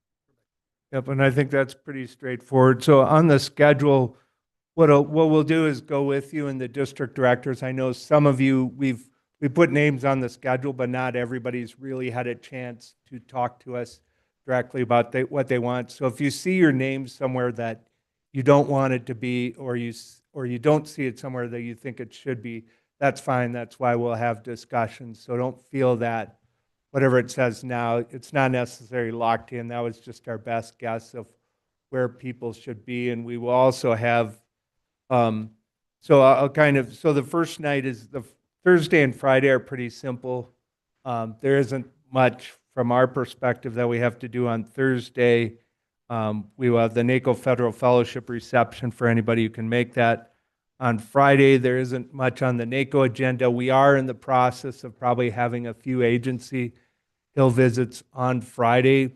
Some of those might be staff, but we will probably get, if board members want to attend some of those, we'll probably have a board member in some of those meetings, and I think it'll be helpful. For example, we're probably going to meet with the Forest Service staff on Friday, and I think it'd be good to have you there and maybe one other board member. And so we'll that schedule, Bob and Anna will probably have a more complete schedule later this week. They did make the outreach, and we've had about 4 meetings that we've got specific times for, and probably by the end of the week, it'll be a dozen meetings, and then the other ones will come together next week. But Saturday is the first really big NACO day. It's also the simplest one for scheduling because everyone on this board is on a policy steering committee. So there's 10 policy steering committees at NACO. Our board covers as many as they can. We're on 5. You can only be allowed on 1. So we're on half the committees and we only have 5 board members. So that's the best we can do. We also have Sarah's on a committee, and so we even have more than 5, but we have 5 board members on a committee. So you'll each attend your policy steering committee that day, which I'll remind you is for Supervisor Fowler, it's Community Economic Workforce Development. Supervisor Begay is Human Services and Education. Supervisor Horstman is on the Public Land Steering Committee. Vasquez is Transportation Policy. And Supervisor Ontiveros was Agriculture and Rural Affairs. So that Saturday is pretty simple. Everybody attends their committee meetings, and that's the whole day. Sunday, there's multiple things, and there'll also be dinners and other stuff coming up. So in some cases, we even have dinners in 2 different places. We have the CSA dinner at the same time as one of the dinners for Sarah's thing. So people may attend 2 dinners, or we may just divide and conquer, and half the people go to one and half go to the other.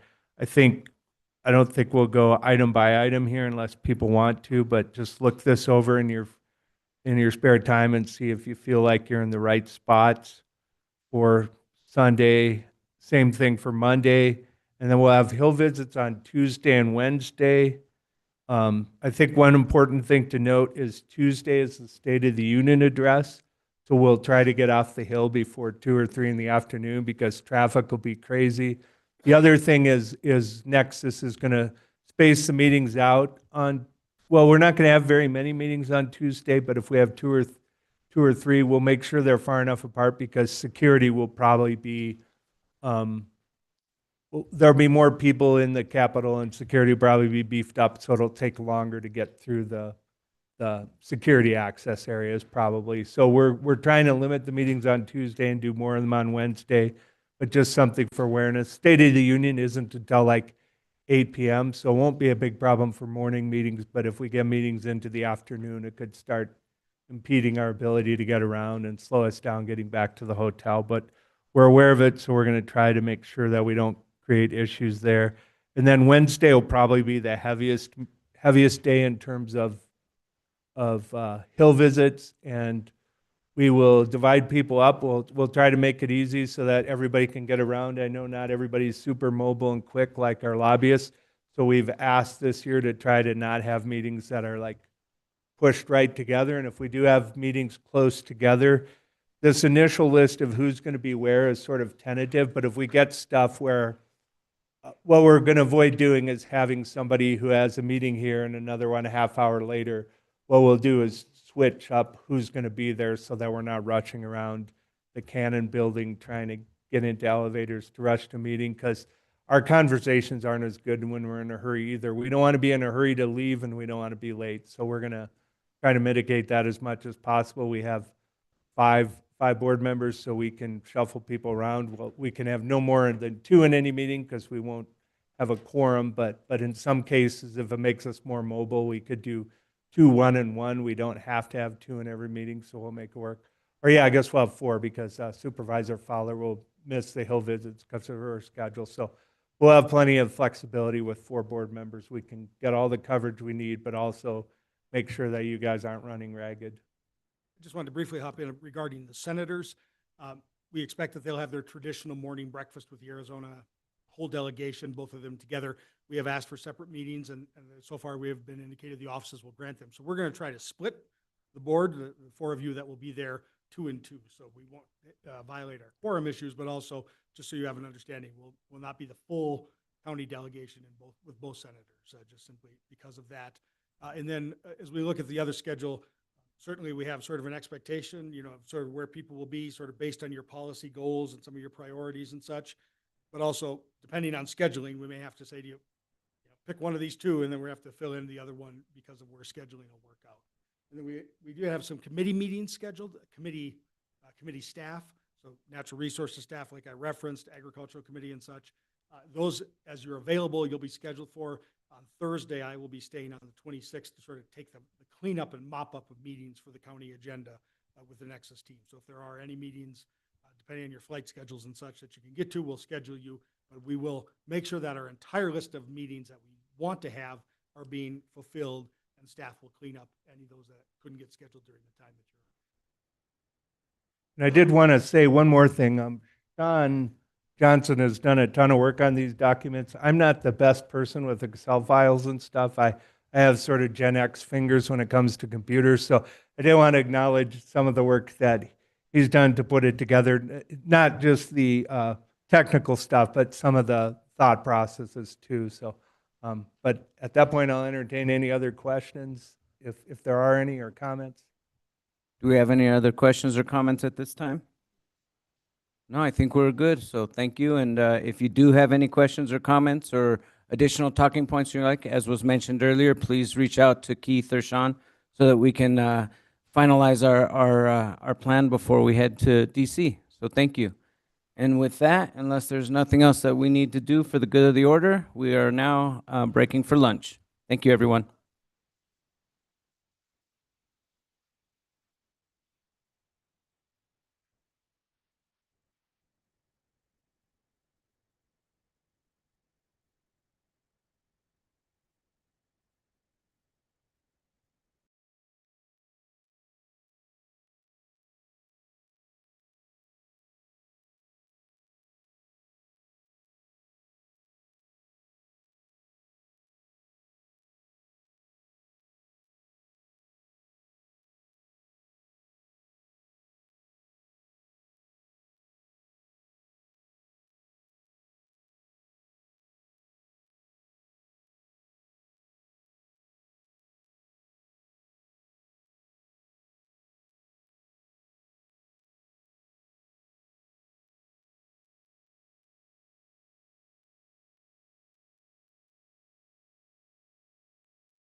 supposed to start. Good thing I have this. Right, we have the mini gavel today. Mini gavel. All right, so in order to get started with our meeting, we need to move into the resolve as the Flood Control District Board of Directors. May I have a motion as the Flood Control District Board of Directors? So, second. We have a motion by Supervisor Begay, a second by Supervisor Ontiveros. All those in favor, please indicate by saying aye. Aye. Aye. All right. Any opposed, please say nay. Motion passes unanimously. Thank you. All right. So in that case, now we're on item 15, discussion and direction regarding the proposed flood control district long-term mitigation capital investment plan. And with that, I'll hand it over to our flood district administrator, Lucinda Andriani. All right, thank you so much. Good afternoon, Chair and board members. And I just wanted to check in with Lindsay. Are we expecting Supervisor Fowler or Board Member Fowler? Okay, thank you. We are. Okay, she just caught it. Okay, fine. I didn't know whether we needed to wait for her to get on or not. Thank you. Well, thank you again. We're in a second week of presentations relative to our long-term flood mitigation planning efforts, and appreciate the board's attention to this important opportunity for us to begin really addressing of flood threats that we know exist in our various communities across the county, and try to move a plan forward. Last week, our engineering and planning team presented the results of an effort that we've taken over the last 9 months to identify some mostly conceptual level, prioritized projects for these flood areas, and we presented the results of that last week. I just want to reiterate, I'll briefly recap those today, but want to reiterate that funding for these projects to move these forward, both through their engineering processes and particularly relative to construction, is going to require federal and state grants. This is going to be an effort, and I'll come back to that. I have a grant funding matrix that I'm going to share with you today. You can see the types of grants we would be targeting for these projects.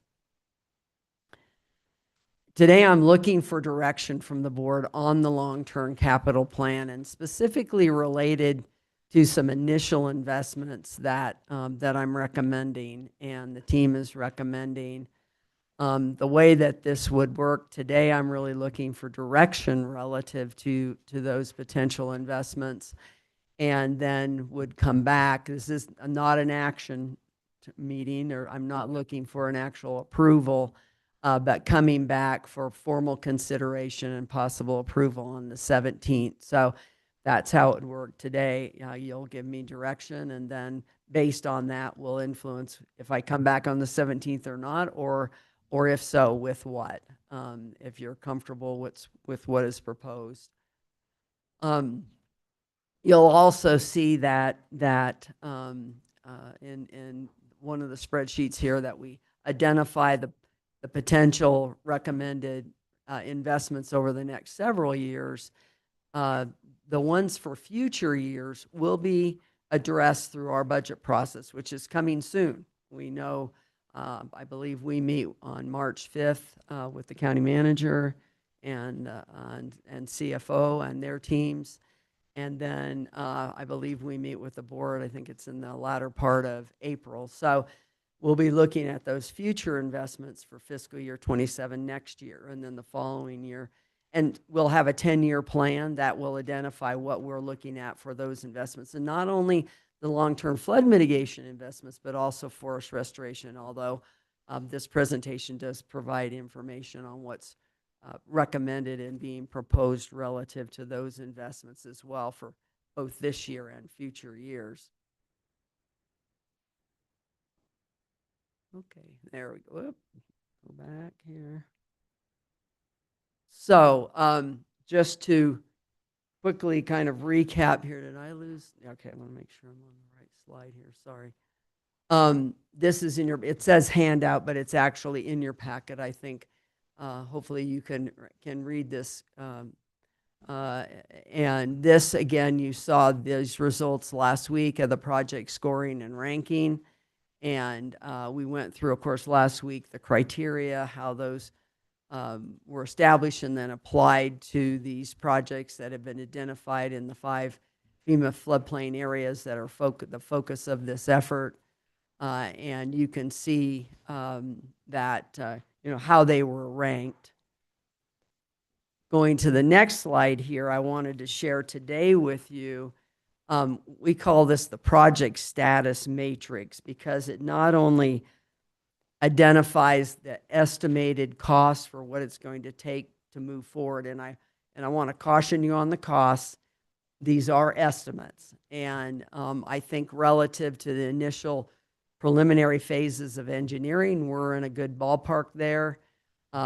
Relative to a lot of the other costs, particularly related to construction, beyond the Tucson project, those are rough estimates right now, right? Because if we don't have any engineering completed on a project, for example, Munns Park, the flood retarding structure we've discussed, there's really no way to estimate that cost. We don't know if the local material is usable. We don't know if the rock will work. That's all the feasibility element that has to be done up front, right? So those numbers are swags. I would even say the Tucson number is a very contingent laden, high estimate likely of what those costs would be. Now, that said, there are feasibility factors that are still being worked through on that project as well. So you'll see here, if you take a look at this, it's got all the projects across the top for each of the flood areas. And then as you look down the side, it's got what types of costs and then where is it in its process. If you see the dark squares there with the check mark, what that's really indicating is that not necessarily is that work done, but it's funded. So in terms of Tucson, as you're aware, the town secured a AZ SMART grant for about $2.4 million, and those check marks that are there will be completed with that funding. So no district funding needs to be accounted for, so to speak, for those. The other projects that have costs associated with engineering are noted there. And there's only 2 projects, Mystic Hills, which was very low ranked in Sedona because it doesn't affect the our FEMA floodplain there, the district's FEMA floodplain. They have moved ahead with that engineering that was funded by the by the city itself. So that gives you a sense about where are the projects, and I think we noted that last week that most of these projects are in very early conceptual phase, right? And to move them forward and identify whether or not and determine whether or not they're feasible, we need to go through the next phase of engineering. And certainly the next phase of engineering after that is contingent on those feasibility results, right? So, and again, you can see where they were ranked and so forth. And that some of them still don't have, most of them in terms of being hard say they are feasible. We still have steps that we're going through for all of the projects.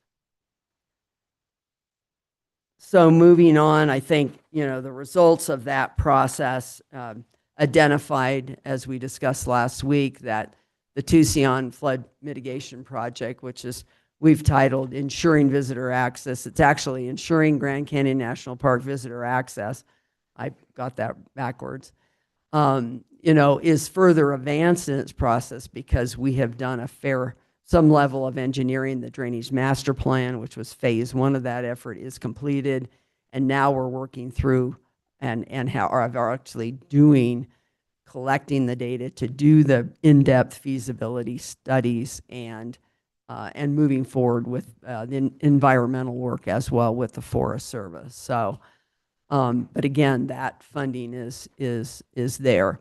One element, if you go back and look at that chart, though, you will see that for these for the larger structures on Forest that you'll see it says specialized engineering, 1.5 million for both the Tucson project as well as Frog Tank in Munns Park, or above Munns Park, I should say, that there will be some additional engineering that's needed to specifically engineer that flood retarding structure.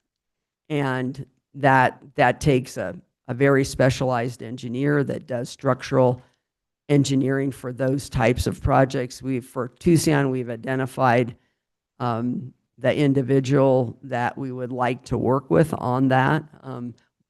And, part of this process will be identifying when are we prepared to move ahead with that. But we're still collecting some of the data and doing I'll say the front end work before a person could step in and actually do that more sophisticated, specialized engineering. And that'll be required for both of those projects. And frankly, we use the same individual. The engineer that we've identified has a tremendous amount of experience in that arena and has worked extensively with the Arizona Department of Water Resources, who would be permitting these facilities. And so that depth of experience is very important to successfully getting through those processes. And that will support the process that we need to go through with the Forest Service as well, of course. The second highest ranked project, as I've been mentioning, was Munns Park project, and it's really in only the conceptual stage. And then the third, fourth, and fifth ranks too are also in conceptual level. So the next spreadsheet here captures what I'm recommending at this stage relative to the long-term flood mitigation capital plan. And this is identifying for each of those flood areas. Some area, for example, Coconino Village, we're not showing any investment in these 3 years, this year, 26, and then 27 and 28. But for the others, we're showing a series of potential investments. And in the forefront right now for today, and the direction I'm looking for is specific to allocating. I will say allocating is the term I want to emphasize there, up to $2.4 million to match a federal grant for the Tucson project. And as you're aware, we've spoken to this a couple of times. The town has applied for a federal Lands Access Program grant that did not require a match, but they're in the process of preparing to submit an application for a build grant, another federal DOT grant. Those grants in general typically require, unless you qualify, and I'll come back to that, for a reduced match, require up to a 20% match. In Tucson's case, they both qualify under a poverty area category as well as a rural category, which would make them potentially eligible up to 100% grant match. But frankly, that would be worked out. If they were awarded the grant, that's part of what would be discussed and worked out with Department of Transportation. However, we know that most of the applications that they're going to review do have a grant match. And so what we're proposing in this case, the total of this element of the overall project for Tucson is about $26 million, and we're proposing a 10% grant match.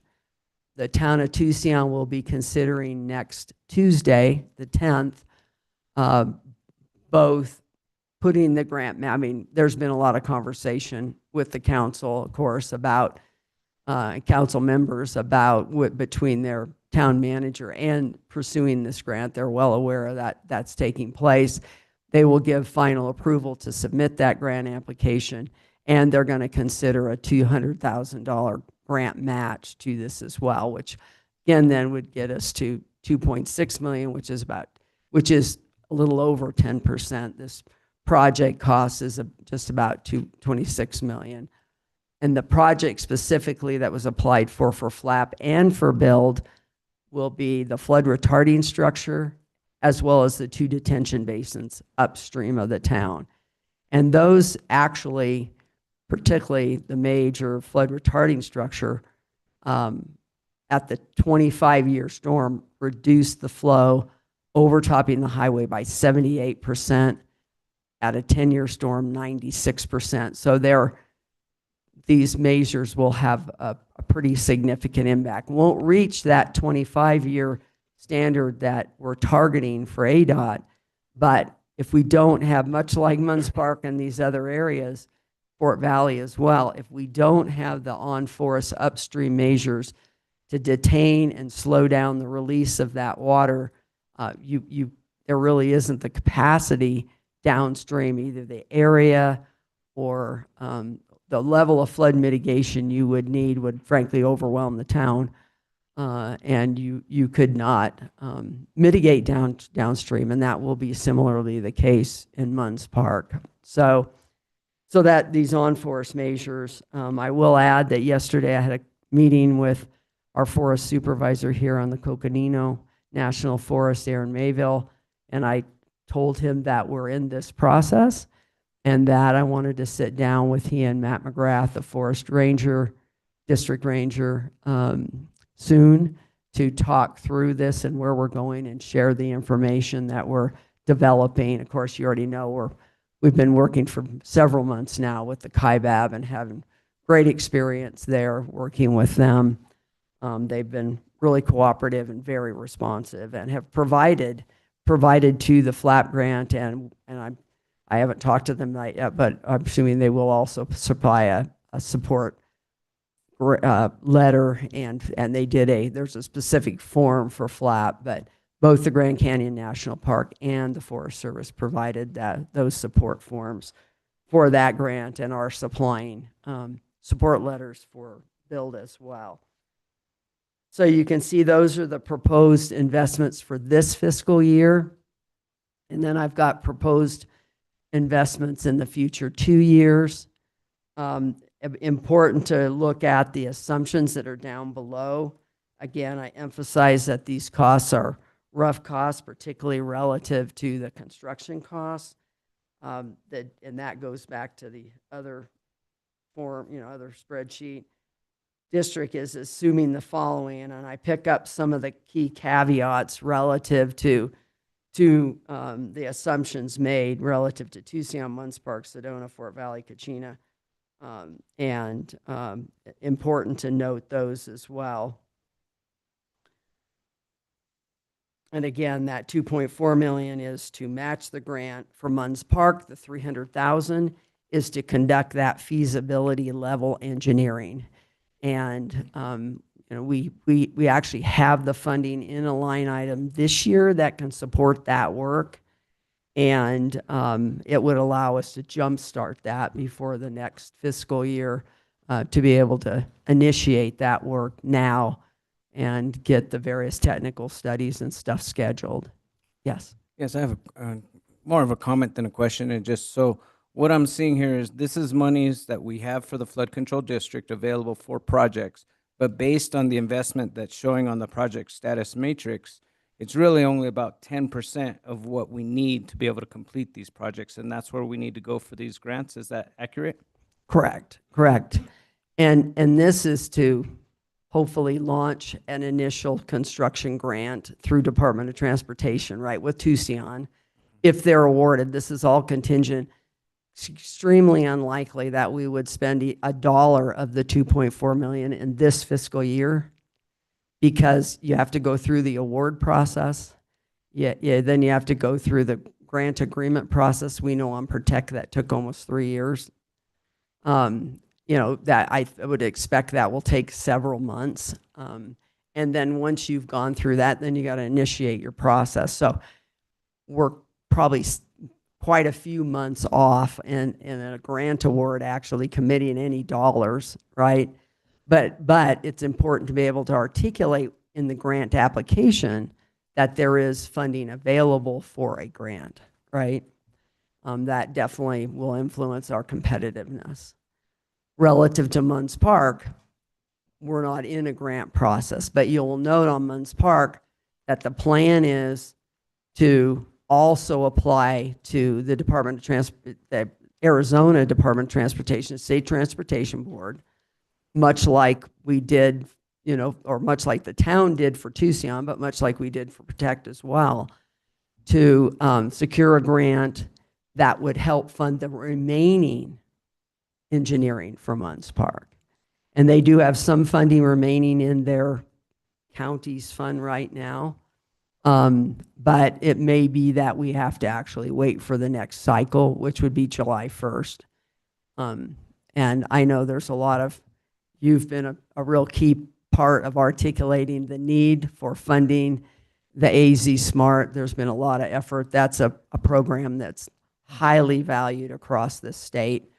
And I think the expectation is that it will get funded again. I know NACOG, MetroPlan, all the entities across the state are advocating for that. So we would apply for that.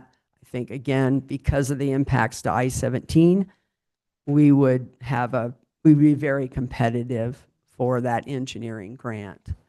So, and it would work very similarly to what we're doing in Tucson, So, and I would hope we could take that through, if not all, but at least the lion's share of the remaining engineering.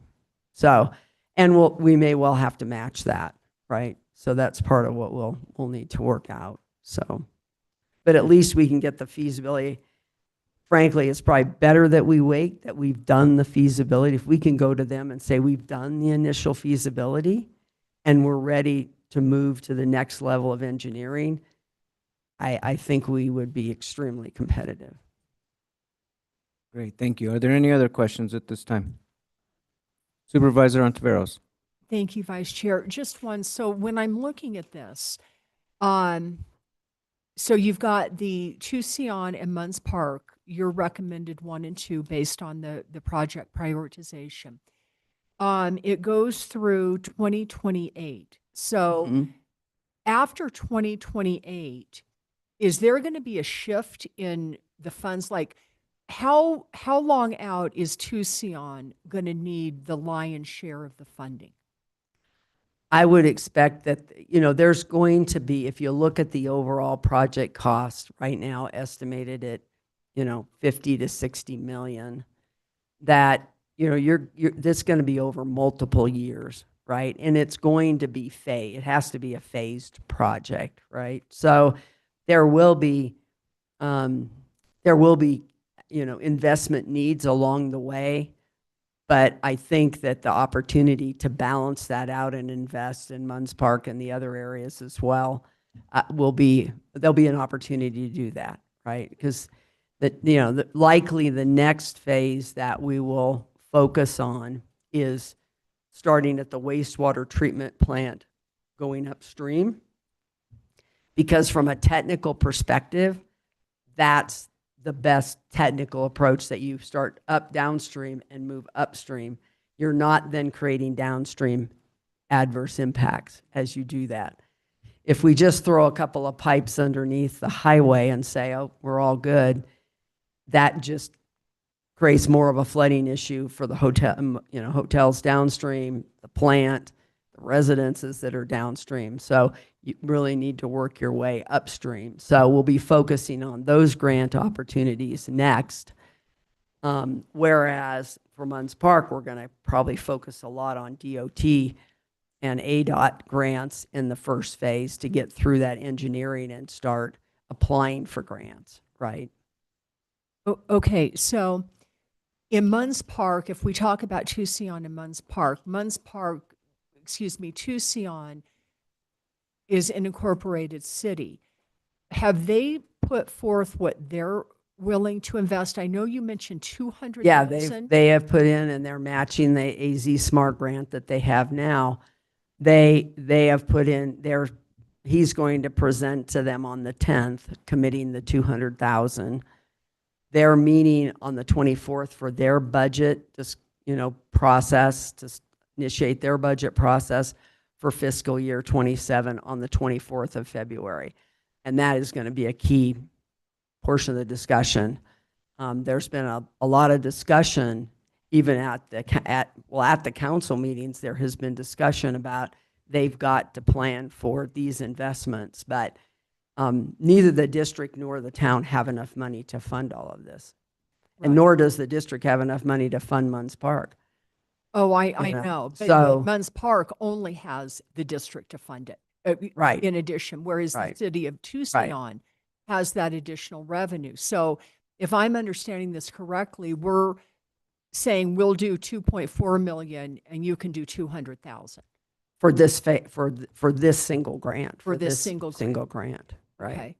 And I think, you know, what's really important when you, again, go back to looking at how the projects were ranked and so forth, you know, the big issue in all of this is that if we lose access to the south rim of the Grand Canyon, we lose just a tremendous amount of economic impact into this county. You know, Park Service says that economic visitor impact, that alone is 1.1 billion and split between Mojave and Coconino County. And I suspect it's much more weighted to Coconino, is we're at 904 million. So, you know, the ramifications of losing that access are pretty horrific across the entire area. It'll affect Page. It'll affect everybody, because that economy that rotates around the park is fundamental, to people's, look at Williams. I mean, fundamental to our economy. And certainly there are impacts from Munns Park, but nowhere near that kind of level, because you just don't have that level of visitation, right? Yeah, except it would affect the people getting from Phoenix flying in to see the canyon. It would affect that. Yeah, Yeah. it would have some, but there's alternate routes. Mhm. So, Yeah. that aren't particularly, They're not. horrendous. Yeah. Right. Okay.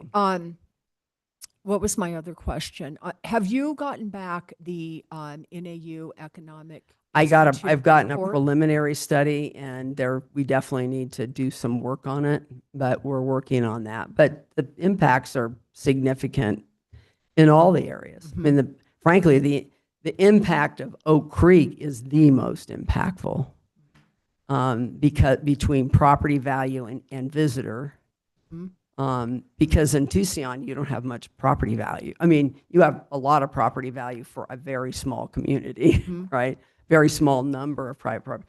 Munns Park, you have a lot of property value, but you don't have those other regional and, countywide economic impacts, right? So there's a balancing. Sedona has a lot, Unfortunately, with 50,000 CFS going through Sedona, there's very, very little you can do to effectuate change in that floodplain, right?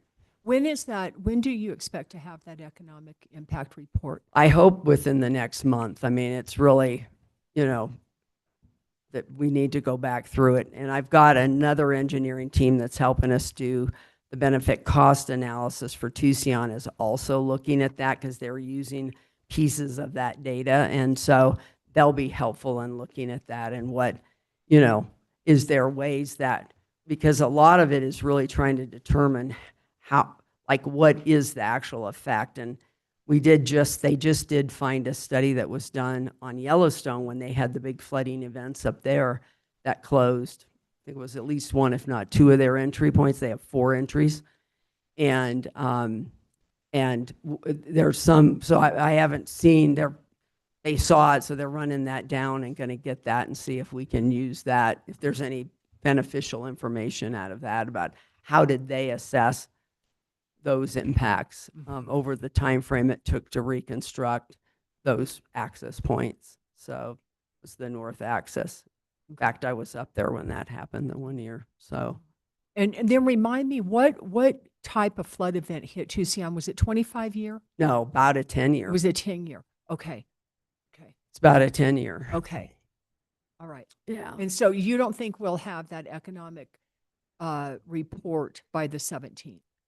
If you think it's no. about a month, you don't No. think we're going to have that? But I think, we know from the Park Service data how significant the impact is Mhm. from the park. Okay, So, okay, thank you.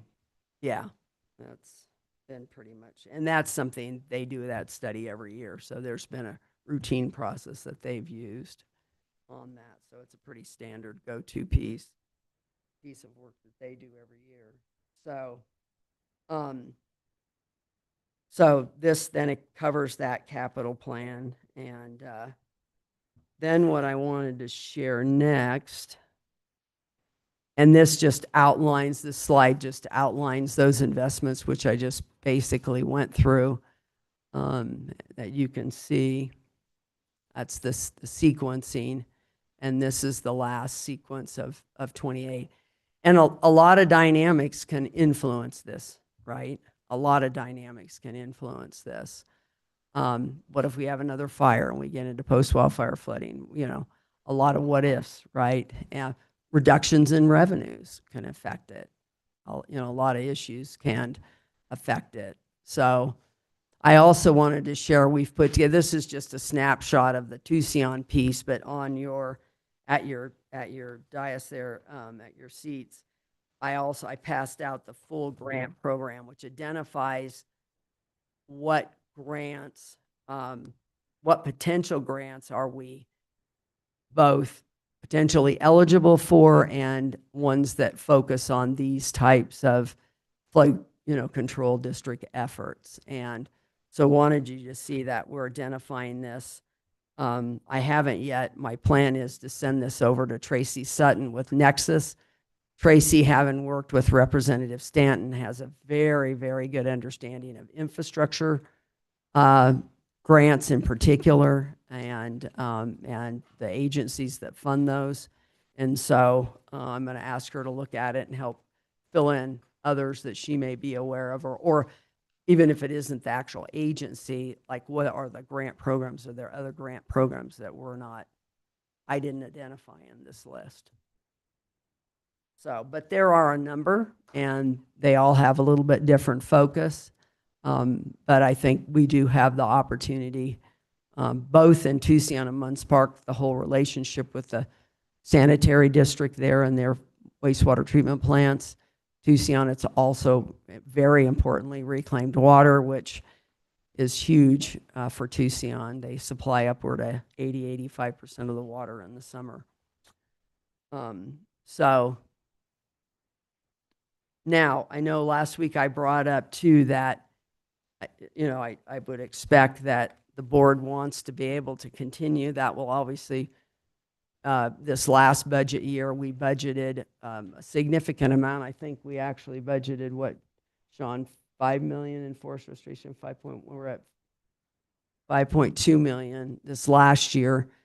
We're expecting to spend up to this year 3.8 million. You can see the breakout there.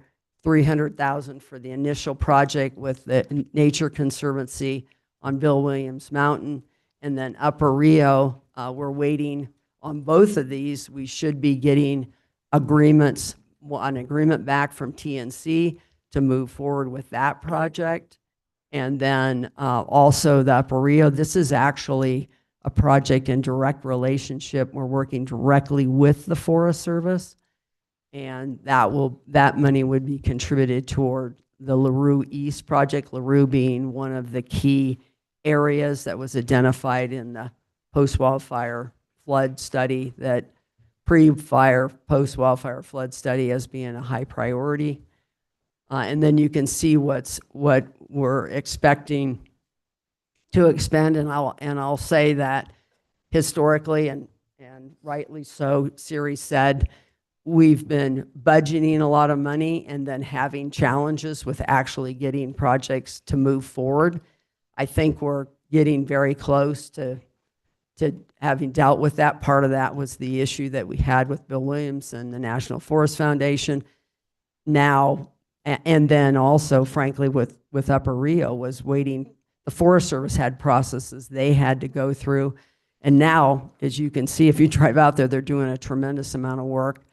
And that you can see then what's programmed for right now. This is what we're intending. This is what we're going to be showing in our 10-year plan and proposed over the next several years. Now that may change. We still need to sit down with Siri and walk through everything, make sure our numbers all are in alignment and everything. And we're going to be doing that next week. But, you know, I'm reasonably confident.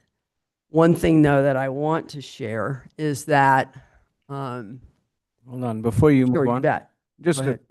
curious question on the Bill Williams Mountain AB base is only 300,000 investment. Can you explain why that's so low compared to some of the other investments that are needed? It's a smaller area, and the actual level of work that needs to be done there is a little less technically challenging. But so the other investments are really getting back to the heart of the Bill Williams Mountain area and treating those steeper slope areas. So, and again, we've had several meetings with the Nature Conservancy to move this process forward, and they are supposed to be sending to us very soon the agreement, which the base agreement that we're going to be using for AB base, the kind of fundamental agreement for that. Importantly, we've built in a set of caveats now that we're only funding the actual portions. Well, we're only identifying for funding the actual portions that we really think we can accomplish in that year. But importantly, we're caveating in those that if there's any issues, that we're metering out the money over that fiscal year. And if there's any issue, for example, they put out the RFP and they don't get any responses. They put out the RFP and the cost is higher than what we had projected. There are other issues that come up in that procurement process or whatever, or there are issues with performance like we had before with Bill Williams. If there are some other type of issue, a fire hazard, you know, something that would delay it, that then if we've actually contributed some portion of money, that they have to refund that money back to the district. So the money doesn't sit with them. It stays largely with us till they actually are ready to employ that funding. And then if they can't employ it for one of those, I think there's 8 caveats, 8 phases or 6, then they have to return that money within a short period of time back to the district so that the money sits with us and we're getting the interest. And been working with Siri on this. This has been a really important piece of, you know, really maturing our process, I will say, from a management and financial perspective. So I'm a lot more confident now with, and that is the same agreement. We're putting the same type of agreement in place with the Forest Service as well, that if they don't meet those milestones, the money comes back to us as well. So that's really important for the board to understand, and we'll go through more of that when we do the overall budget discussion on this. But so, any other questions on relative to forest restoration? So we're excited, of course, to get that. Everybody is excited to get these projects rolling. Well, for Bill Williams, get them rolling again, and for LaRue to really get them moving forward. And these are substantial investments, as you noted. So current district fund balance, and you can see how this is laying out now here. With the projections both for the long-term flood mitigation as well as forest restoration, you know, in terms of, we're going to reduce that fund balance significantly, and a couple of contributors to fund balance, but one of the major ones has been the forest restoration and not being able to make those investments over several years. I also want to note that we're going to make sure that we maintain, and I got this recommendation from Siri, is 15% of the secondary tax revenues, and that's, I don't know, 98% of our revenues. We get a little bit of fees from, you know, floodplain permits from CD, and interest, but maintain 15% of that secondary tax revenue as a fund balance emergency reserve in future years. So that is our target for what we can and cannot spend in any given year. And that'll be a discussion during the budget process. Are you comfortable with that? Do you want to see more or less? You know, that's your ultimate decision, as it has been with the general fund. What do you want in fund balance and emergency reserve? Now, I will say what is overshadowing all of this, and this is important to understand, is that right now the district, as you know, most of you, other than Supervisor Ontiveros, were on the board in 22 when we had pipeline fire, tunnel and pipeline fires. And at that time in 22, we went to the board twice and got a loan for $15.5 million. That was to fund, the first $5 million was to fund the immediate emergency response and short-term mitigation efforts. And then we went back and got another $10.5 million later in that year. I think the original was, as I recall, was either, I believe it was August, and the second meeting was in November, and went to the board and got approval for transferring and providing a loan. I listened to I didn't listen to the transcript, but I read the transcripts. Thank you, Lindsay, for providing those to me. Read the transcripts this weekend again to remind me of what had transpired. And there was a lot of discussion with the board, particularly for the second loan that was made. So that 10.5, and we went through this all last year during the budget process, because frankly, we had hoped then that we would come to kind of a resolution on how are we going to pay back the loan. But important to understand that that's still outstanding. That's still a debt that the district has and has to repay to the general fund. And thank you, Treasurer Benatar, for being here today, and for Siri being here as well. I think the three of us have a pretty good sense that we can move a process forward and pay off the general fund, pay off that loan, and then move forward with a set of loan instruments from the treasurer. There are other options if that isn't an option, but they're more expensive. So we're hoping we can pursue that option. Just within the last week, the county attorney identified an attorney that will represent the treasurer, and she's spoken with that attorney. And the next step now is for Bill Ring and our attorney, Andrew McGuire, that you've met, and the treasurer's attorney, Paul Gales, I believe is his last name, yes, who's worked with the treasurer extensively over the years, to get together and see what resolution they can come to. But the goal is that we need to get this resolved this budget cycle, because we are identifying those payments and that process in our budgeting process, but we need to get this executed. So I hope the board will join me in really encouraging the three parties to get this done. We need to get this done and get this resolved, because the investments that we're talking about making are contingent on getting a resolution. In my judgment, they're contingent because that debt is there and we owe that money and we need to pay it back, right? So anyway, I'm feeling more confident that we can, now that we've got the proper legal resources in place. And I had a very good discussion with County Attorney Bill Ring this morning about it, and I'm confident that we'll come up with a solution, and that all three attorneys can recommend to their clients, and that we can move forward and get that resolved this fiscal year, so that we're not clouding investments for the future. That's obviously really important. And I want to thank both the treasurer and our CFO for working together to make, to try to get this effectuated.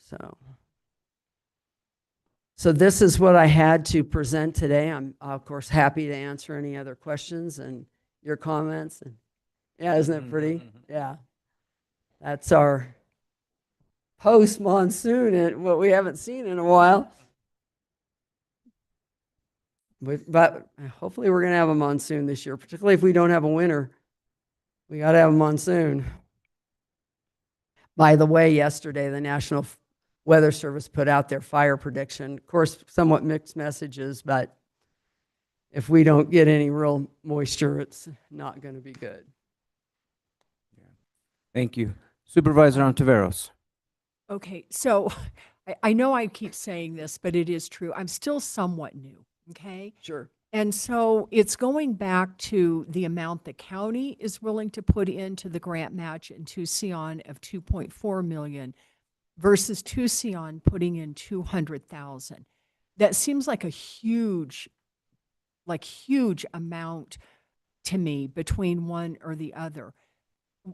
It's for Tucson's benefit. They're right there. They have a funding source. I guess why aren't they willing to put in more? Well, I mean, first and ask the foremost- question respectfully. And I understand, Yeah. but I guess where I would disagree or argue case is that the economic impacts of that access are of such gravity to our economies of the entire county, the region, that that is fundamental to this entire discussion. And so that's one piece. I think the second piece is that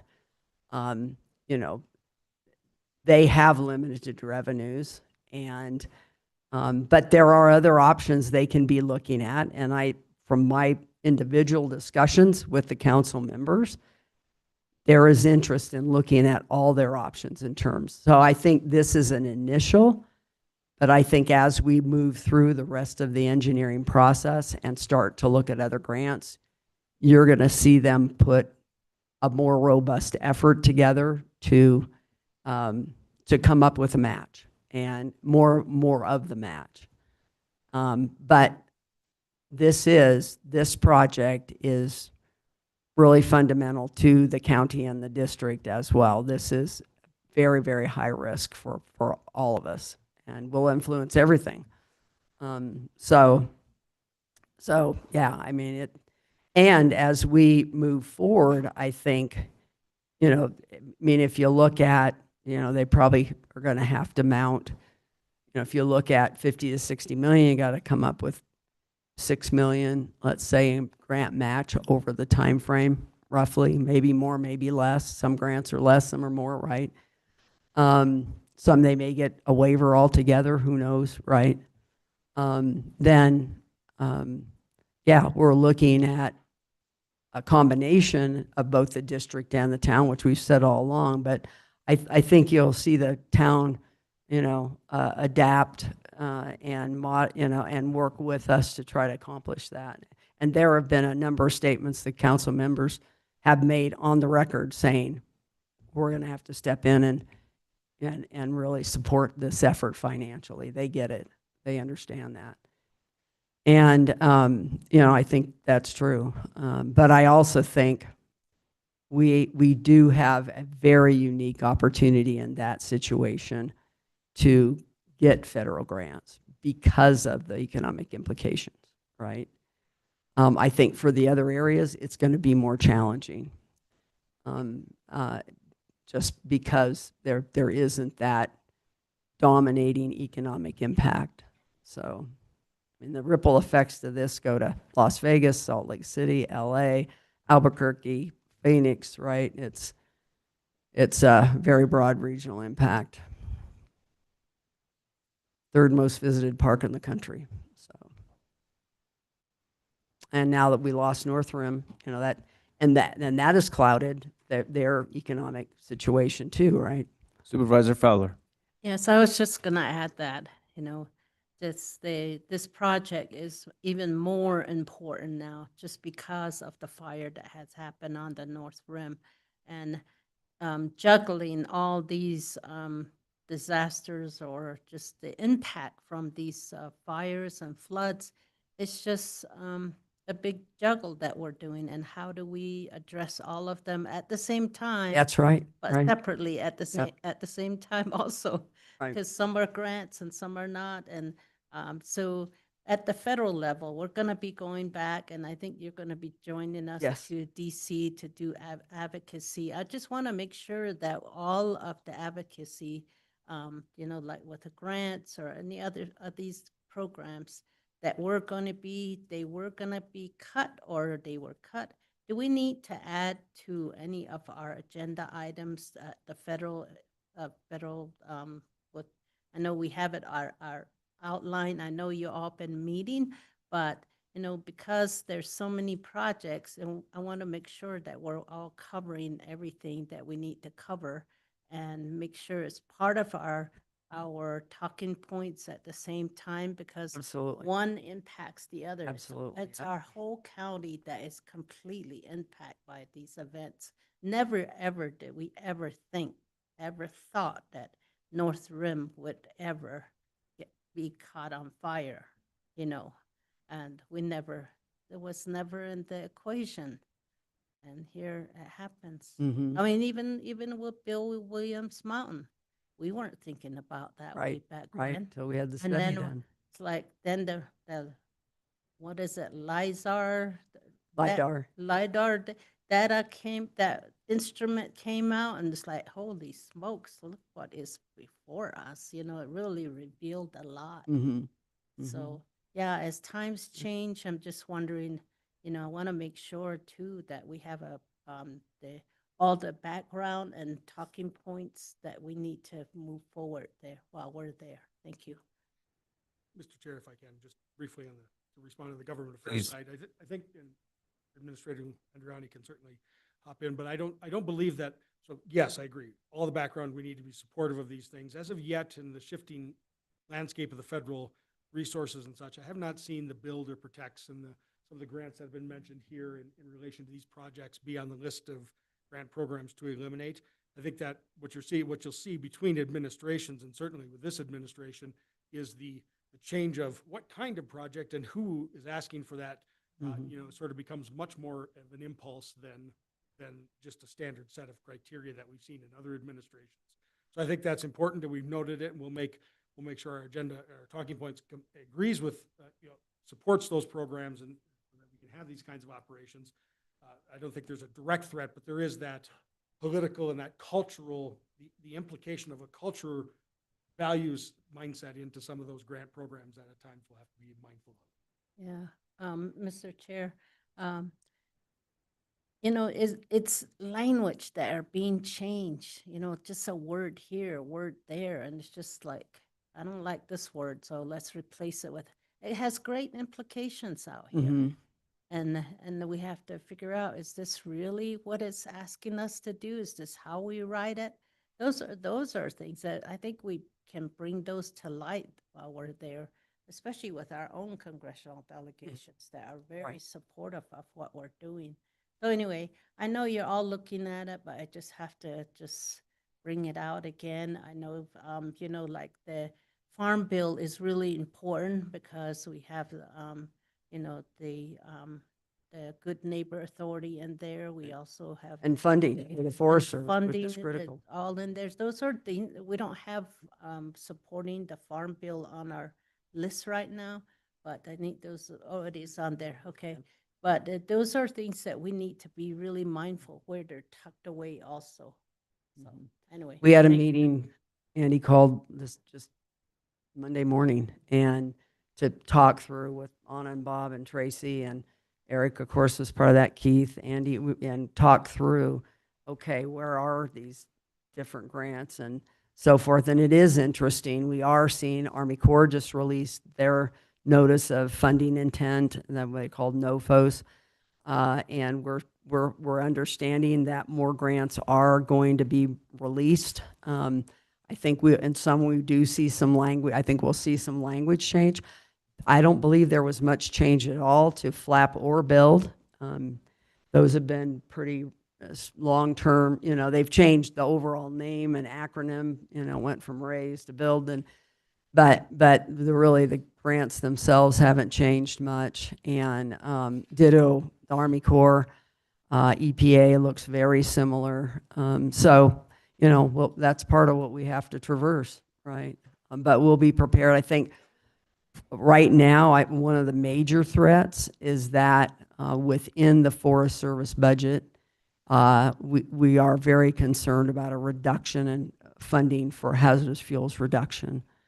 And that's going to need to be, that'll be one of our prominent messages, is that funding, we need that funding, and that we're a model area. We're one of the only areas in the country where we're actually adding timber industry and lumber industry assets right now, where people are actually investing hundreds of millions. And so we have a really good story to tell, but we need to influence that. And that was part of the, discussions having with a number of people, and Bob and Anna, et cetera. So what's really happening there, where are the dollars getting shifted to, and why, understanding all that. So Yes, County Manager. Thank you, Chair Vasquez, members of the board, and Lucinda. I know we had discussed the grant match and the build grant and the contribution from the flood control district. And just to clarify what that investment will get us, how will that benefit the system? It's beyond engineering. oh, this is actually for the construction. Yes. Yeah, this is actually for the construction, again, of the major flood retarding structure upstream of Tucson, as well as the two basins that are on the two smaller tributaries, reducing that flow into the area so that then it can be mitigated to town. That's the fundamental piece. And it's no different in Munns Park. If we can't reduce the amount of water coming in to the area, then you really can't figure, there's very, very few things you can do without building LA-sized channels to take it through, through the community. And obviously that's not going to be acceptable or possible, physically possible with utilities and everything else. So, And it takes it to, currently you said the last storm that happened, the flood event that happened, was 10-year. What, remind me, does this mitigation take it to a 25-year? This Or mitigation beyond. is the key component of taking it to 25-year. This will not take it to 25-year, but we're getting it, they're saying 78% reduction at the highway. So it's pretty significant, Okay, pretty significant. okay. But we'll have to keep chipping away at the pieces and work our way, through the community to get those rest of those pieces done over time. But this is fundamental, and it will have a very positive effect in reducing down. I would say it's pretty close to a 15, 20-year storm that we would be mitigating. So certainly the impacts that we saw from the event in August 2023 would have been mitigated by this. There may have been some local flows that affected some. Unlikely it would have closed the highway and damaged everything that was damaged. So. County Manager Bertelstein. Vasquez, members of the board. And thank you, Lucinda. That's really the conversation that I want. What this investment, how would it attenuate? And essentially, when we saw the 10-year impact of that storm in 23. It would work to address that. Yes, definitely. So that's investment. Thank you, Andy. So any other questions? And then just any comments on, are you comfortable with me bringing back something on the 17th or not, or more questions, or any other time that we need to spend on this? So love to get your direction on if you're comfortable to move forward with. And again, it's specific to those two elements. So. Supervisor Ontiveros. And I would like to see that economic impact statement. There is one out there, but you're uncomfortable with it at this point. Yeah, right now I think there's some refinements that need to be made to it. I can try to, I'll look at it again and see. I don't, it's not ready for public distribution, that's for sure. We need to, and we're all working together on that. Right. Okay. So. Okay. So you know what? You answered my next question because you said it's not ready for public distribution. Right. So I think my question would not be appropriate at this time then. But I can tell you there is nothing in that report that would change the prioritization of the projects nor the investments that are being recommended, either this year or next year or future years probably. Okay. And those dynamics can change. of course, right? But, you know, I think that we're looking at needing to make major investments in those, particularly those two areas, over a significant period of time. It's not going to happen overnight. Mhm. It's not a one and done. Right. No, and I definitely Yeah. understand that. Okay. And I want to introduce that to our delegation when we're back there. But, you know, we're at that beginning process with them, right? Mhm. But the town has been successful in getting support letters from Representative Crane and the two senators. And so they're grasping the gravity of that project, right, and the need for it. No, thank you for this. And, you know, to me, what kind of enlightens is the fact that, one, based on our Grand Canyon Recovery Plan, Tucson is crucial to that, making sure that we have access on 64 through Tucson to get into the south rim of the Grand Canyon is imperative to make sure that we keep our economic engine flowing, right? Because Absolutely. Grand Canyon is so important to our economy. And we saw the impacts when people stopped coming during the fire over the summer. And so I can see why that's the number one priority. And then thinking about it with Munns Park and I-17, just how much of a corridor that is coming from Phoenix and how we need that corridor to be shored up so it's not at threat in the event of a flooding effort. Mhm, So mhm. to me, those two make sense as being the priorities, and I look forward to seeing how we proceed forward with this plan. So thank you. Okay. Any other questions or comments? Okay, in that case, thank you for the present. Oh, Supervisor Begay. Yeah, for the presentation. I think, you know, every time there's a presentation done by your department, you know, it's very thorough. And I see that, you know, you are doing your homework and, you know, presenting that to us. And certainly, you know, we need to try to tap into almost all the dollars that might be coming in. Absolutely. However, even if we just get a few dollars, you know, it's worth it. But I think, you know, that's where the collaboration, communication, and all these things that come, you know, to really help. And that's what you guys do. And with the help of the administration, you know, you guys are good team players. And I think that, and we as a board, you know, we have to sit here and digest everything, and then we decide, you know, what. But I think I do agree with the plan that you presented today. And it's something that we need to go forward with it and see where it goes. Thank you so much. Thank you. All right, in that case, thank you for the Thank you very presentation. much. Appreciate it. Let's see. All right, now, may I have a motion to resolve as the Board of Supervisors? So move. We have a motion by Supervisor Fowler. Do we have a second? Second? We have a second by Supervisor Ontiveros. All those in favor, please indicate by saying aye. Aye. Aye. All opposed, say nay. Motion passes unanimously. We are now the Board of Supervisors. Let's see. Our next presentation is a presentation, discussion, and possible direction on improvements at the amphitheater aimed to replace aging equipment, improve visitor and artist experience, and prepare for and address expansion of the venue. Presented by Parks and Rec Director Cynthia Nemeth. Just if I may, Cynthia, just briefly before we start, Chairman and members of the board, I've worked with Cynthia as we've been talking about it, and I want to draw your attention on the planning calendar to March 3rd. This is sort of a two-part presentation, and it may feel like we're doing it a little bit backwards, but this is a very good introduction, I think, talking about the amphitheater. On March 3rd, Cynthia will be here to talk about the entirety of the special funds that Parks and Rec holds. So some of these revenues that we see that the amphitheater helps to provide and the other resources we have, and our capital plans looking forward 5 to 10 years. So giving you a whole sense of, over these two presentations, what we're looking at in the immediate and in the future for some of our planning work with Parks and Recreation. So I just wanted to highlight that there is a second piece of this that'll come on March 3rd. Thank you, Eric. Chair or Vice Chair, Chair for the day, Vasquez, members of the board, Cynthia Nemeth, Parks and Recreation Director, here to talk about the amphitheater and the funds that you have had approved in the FY26 budget to go towards some needed investments into the amphitheater with the mind of expansion.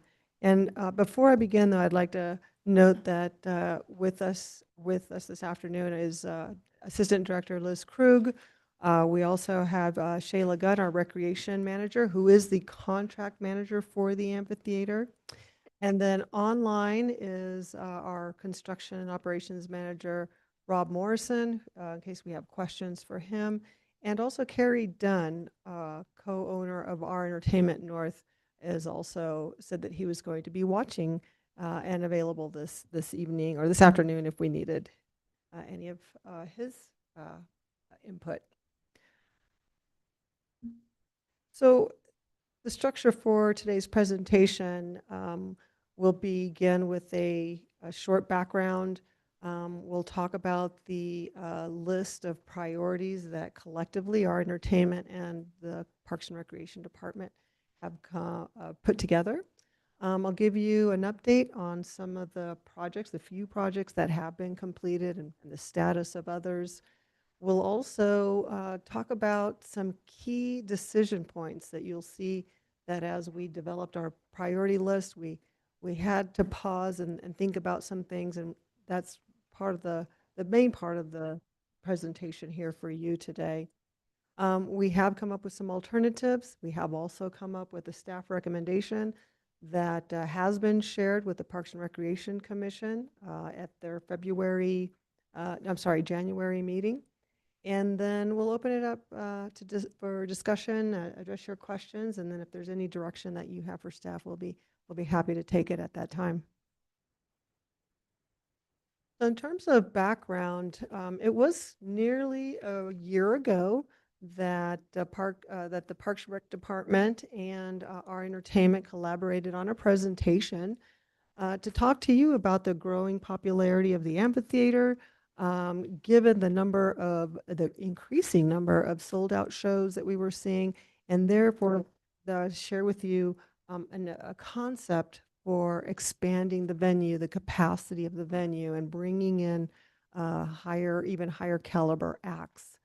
We submitted, based on the support received from you after that presentation, we submitted a request, a service improvement request for FY26, the budget we're in now, requesting a one-time investment and also for you to consider the ability for us to retain the revenue from the amphitheater so that we could pay our own way, if you will.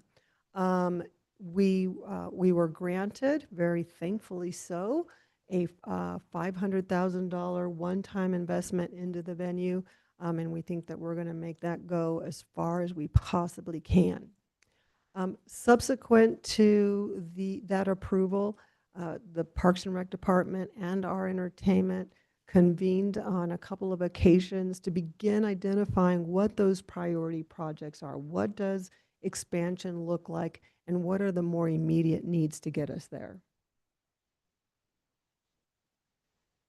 During those priority setting sessions, we began to refine the list that we had put together, but really putting a lot of thought of how do we expand in a thoughtful way so that we are ultimately very successful.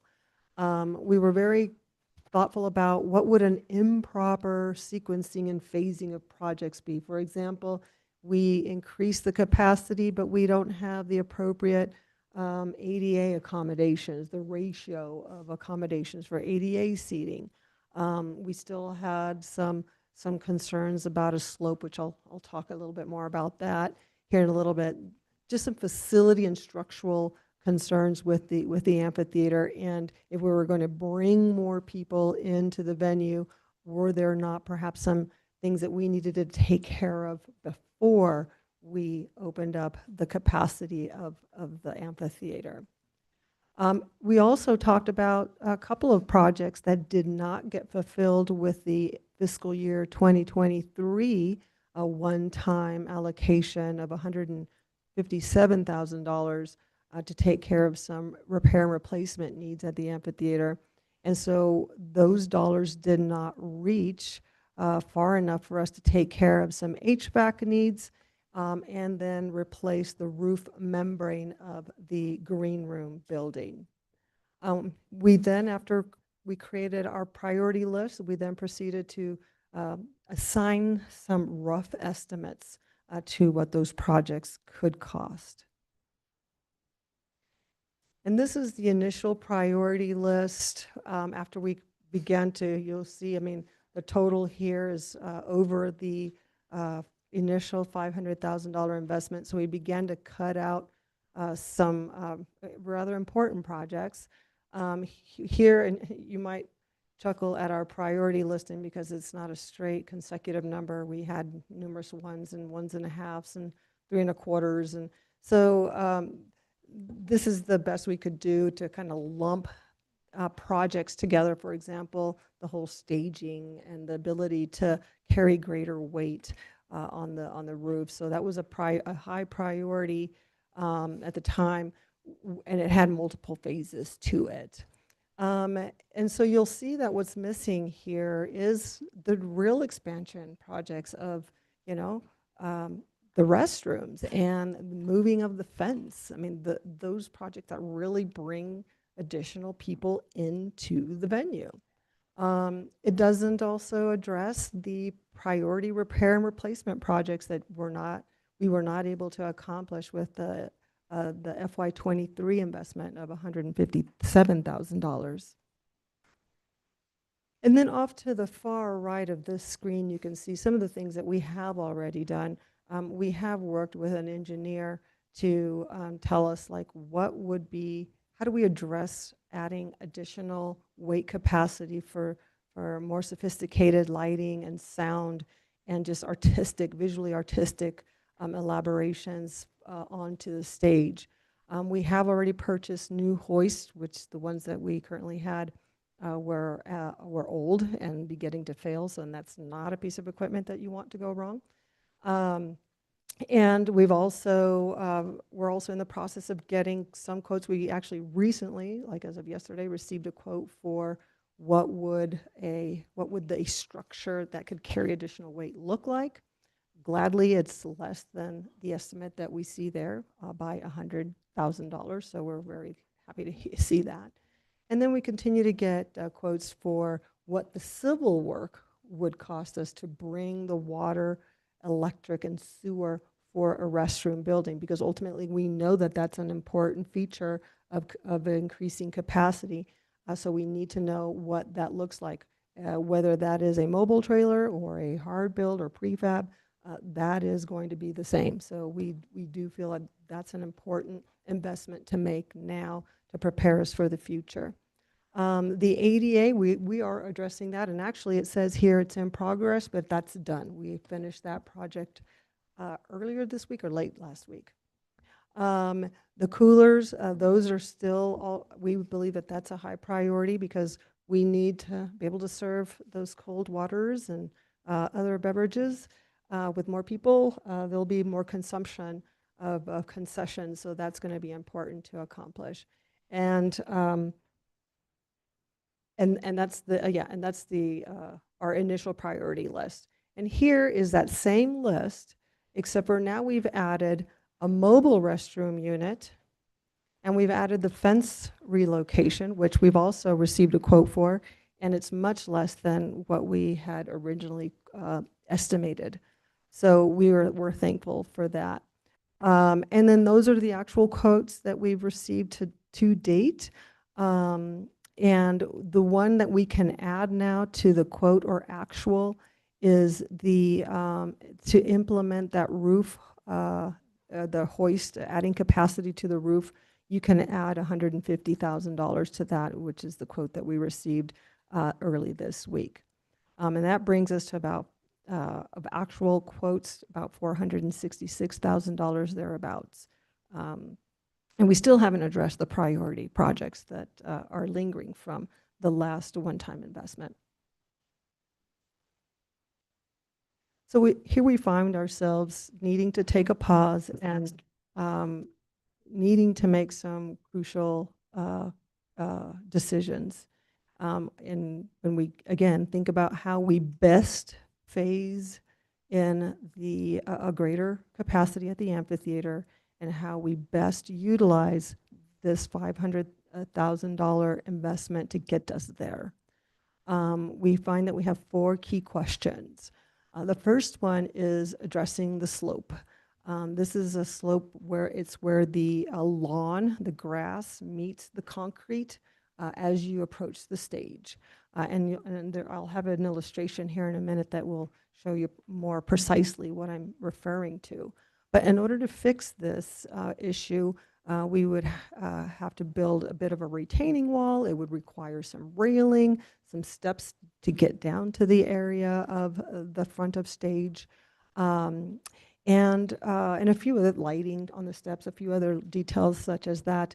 But the lowest estimate we received for that is $220,000. We also have the question of, well, we really feel like we do need to address those repair and replacement projects that we did not get to.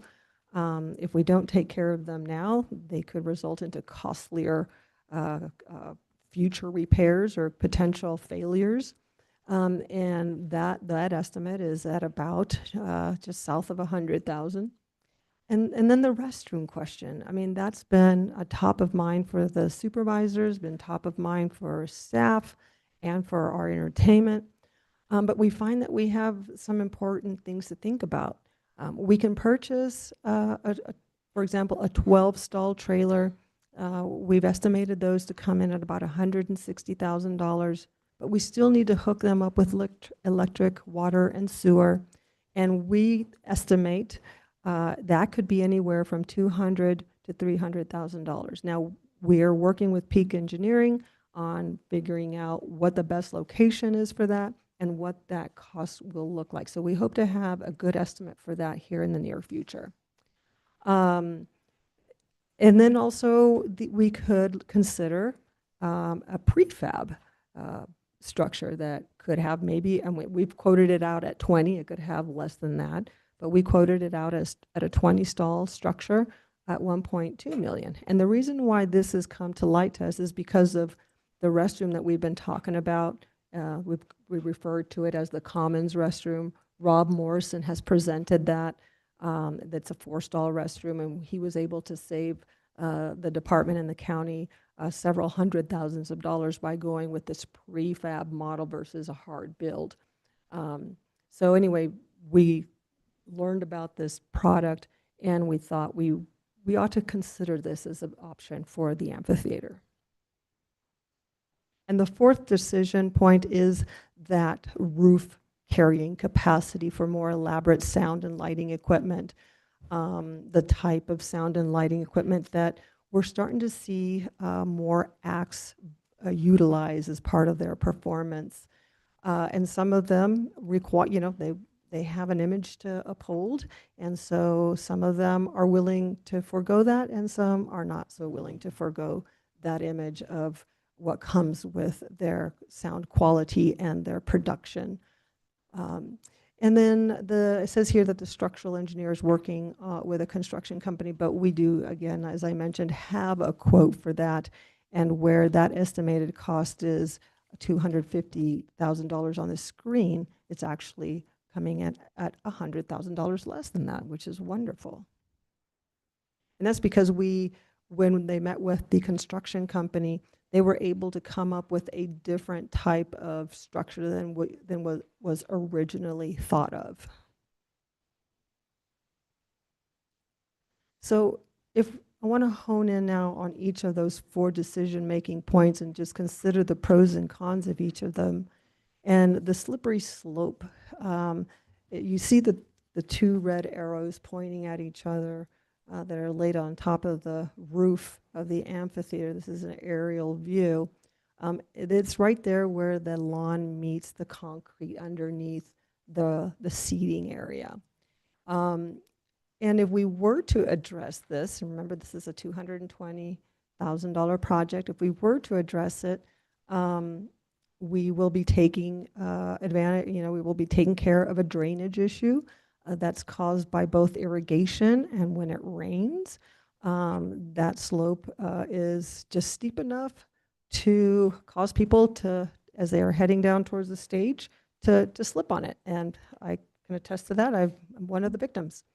And a pro is if we were to take care of that, it would lower the liability of potential injuries to the county. Some of the cons is if we don't take care of it, it remains as is, and it significantly reduces the investment budget. The repair and replacement needs, we briefly talked about that. On the upside, the costs are more predictable today. We know, have a really good sense of what that's going to cost us, and it ensures a 10 to 15-year lifespan for both the HVAC units and the roof membrane. It's a flat, the green room roof is a flat roof, and it's not like shingles or anything like that. It requires a coating that goes on top of it to prevent it from leaking.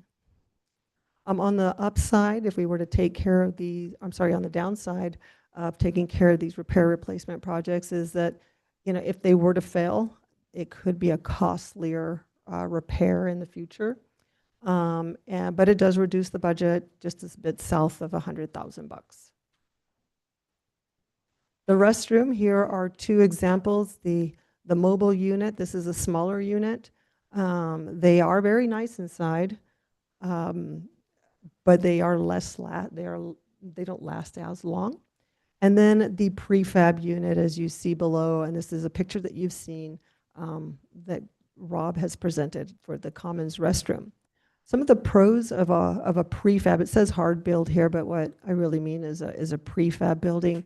It ensures a much longer lasting facility, much longer lasting structure that is also a little bit more attractive. It seems more intentional when you think about how it might lay out inside the venue. The mobile unit, on the other hand, can be used for other events. I mean, it is mobile. It can be transported and perhaps used for the county fair. Both of them can be customizable in terms of size. We talked about earlier about what a 12 stall mobile trailer would cost and a 20 stall prefab structure. On the downside, the prefab structure is costlier, and the mobile trailer does have a shorter lifespan. It is less attractive, and we anticipate that it could last anywhere between 3 and 5 years. I mean, they're intended to be, they're not intended for the amount of use. If you think about a concert with 3,000 people and half of them or more using the mobile trailer, the lifespan we anticipate would be less than what it wouldn't be normally if it were to show up to a special, just a special event here and there. The stage weight capacity on the upside, it attracts bands with higher production needs. It's a better audience experience, raises the bar to modernize the venue. On the downside, well, we thought it was a costly project. I mean, it's still costly at $150,000, but much less than we had originally thought. So the staff recommendation, and we, like I said, vetted this with the Parks and Recreation Commission on January 8th. They felt that staff recommendation seemed reasonable, was to address basically everything on the priority list with the exception of the restrooms and the roof capacity. Now that we have a better quote for that, that could maybe be offset with the slope, but I suspect that the slope might rise to a higher priority given, the potential liability issues. But that's a discussion that we can engage in here now. But anyway, so that is the priority list. It addresses everything. It leaves us with a little bit more contingency money or money to prep for the restroom, do the civil work, potentially even expand the green room. There was an idea that was brought forth by Rob Morrison, which was a fantastic idea, was since expanding the green room building itself would be very costly, is to maybe create a large deck behind it. So to create some outdoor space for the green room. But anyway, we're getting creative now that we think we have an additional $100,000. So, and that's my presentation. Up for discussion, questions. Where do we take it from here? Thank you for the presentation. I guess my first question is, on your list of recommendations, I didn't see the expansion of the stage. Was that included in one of those bullets, or is that something that's The not f- recommended at The this time? fence, you mean? I was referring to your last part. Oh, Oh, go forward, right there. this one. No, one back. That one. Yeah. Stage weight. Stage weight, yeah. Mm-hmm. So is that recommend as part of the recommendations, or is that one to wait? That one is one that we had suggested to wait on. Thank But you, because I didn't see it but on the this list. does include expanding, moving the fence line, the staff recommendation. So it does include everything, including the fence realignment, which could be taken care of in the meantime with additional portable restrooms, is why we feel like, I mean, we'll have the ADA capacity, we'll have the concession capacity, we'll have, and then in terms of the restroom capacity, while it's still not our ideal scenario, it does, we do have the ability to rent more portable restrooms. The other thing that occurs to me with the mobile restrooms is eventually when we do get into building permanent restrooms, if that portable restroom trailer still has a life, it can be used somewhere else. So Very it true. still would have some use. Yes, very true. Okay. Oh, thank you. Are there any other questions or comments from board members? Supervisor Ontiveros. Forgive me if I should know this, but if we had the dream bathrooms that were pictured in here, what would the cost of that be? That was for a 20 stall unit, that was coming in at 1.2 million. Okay. Eeh, Yeah. yeah. But but from our perspective, it's a building that you don't have to replace No. for a long, long time. Easier to maintain ultimately. And remember that the sewer, water, and electric hookups, whether it's for a mobile unit or the permanent prefab, is good. That cost is going to be very, very similar. I mean, we still need to do that civil work regardless. Yeah, because looking at this, even the 20 stall prefab structure Mhm. is 1.2 million. Yes. So that's the same as if we had the dream bathrooms at the 1.2. Wait, pass that by me again. Like the dream bathrooms that I was talking about are in this picture it's on the restroom slide. Mhm. Yeah. And it's the lower one down there. And you're saying that would be 1.2 million? Yeah, Yes. that one right there Something like this. Yes. would be 1.2 million. Yes. That's prefab. That This is is a prefab. Yeah, they're very, very nice looking. So that is on item number 3, the 20 stall prefab structure. Is that what that is? Yes. Okay, got it. Yeah, I know. Wow, I that called it, is nice. I called it hard structure. I called it, I should have termed it prefab structure. Because, I mean, it looks like a hard structure. It does. They look very nice. I think the Yeah. distinction is it's a hard building. No different than it's not stick built on site. Yeah. Prefabbed. Okay, Yeah, and they Hard. bring it on site. got it. Okay, okay.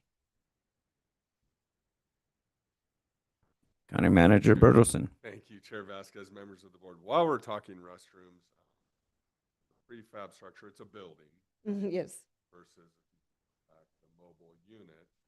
And now we have porta potties Yes. And some flushing. and some flushing toilet up.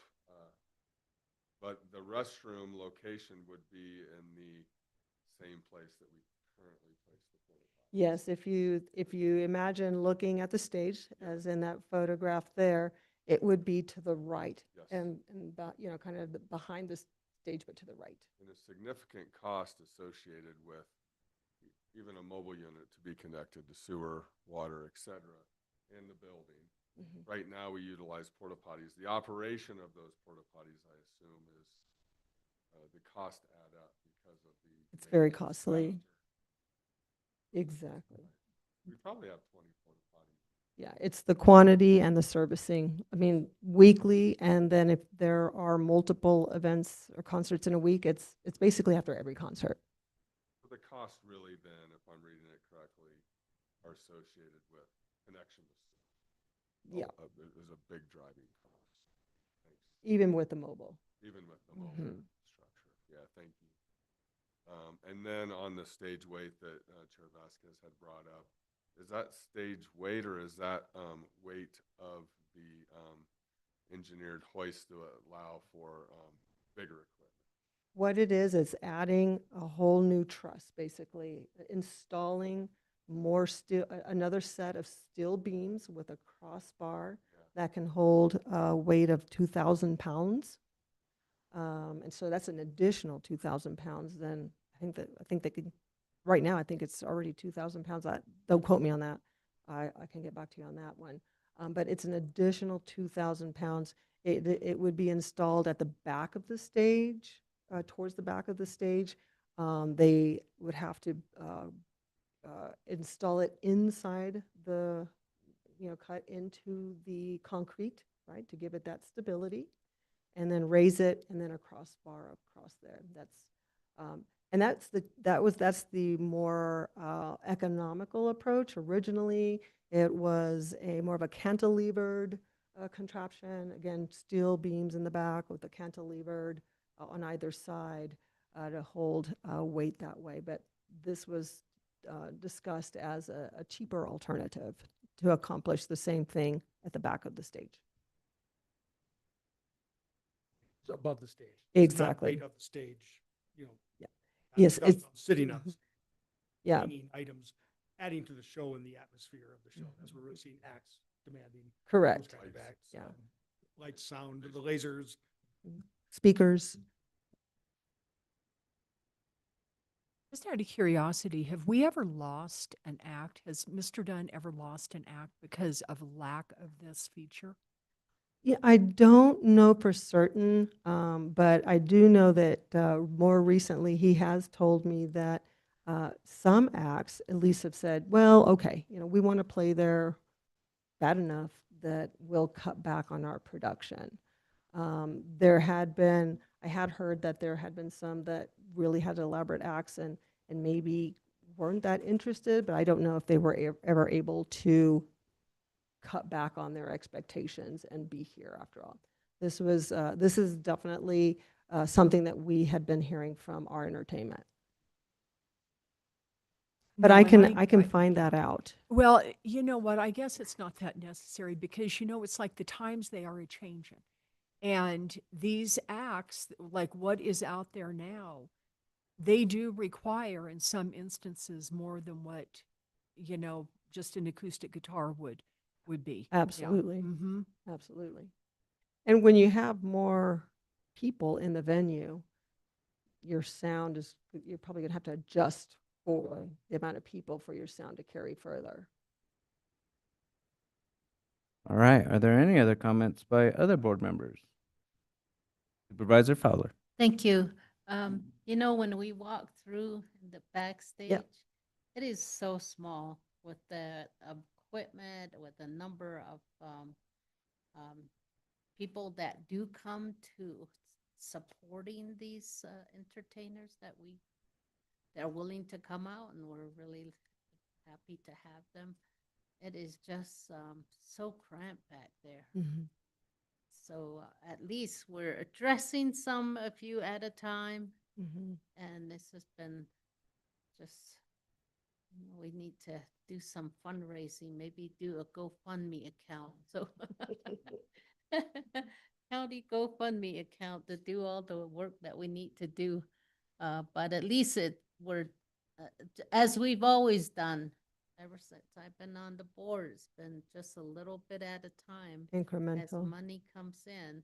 So I'm really happy that these are going to be happening. They're going to at least move us a little bit forward again. Mhm. And I mean, the bathrooms inside need to be, the dressing room, all of that needs to be expanded. Mhm. So And I can say that our entertainment has been creative in their use of space. What was once a small storage area to the north of the green room, they have created that into a smaller green room, if you will, for the opening acts.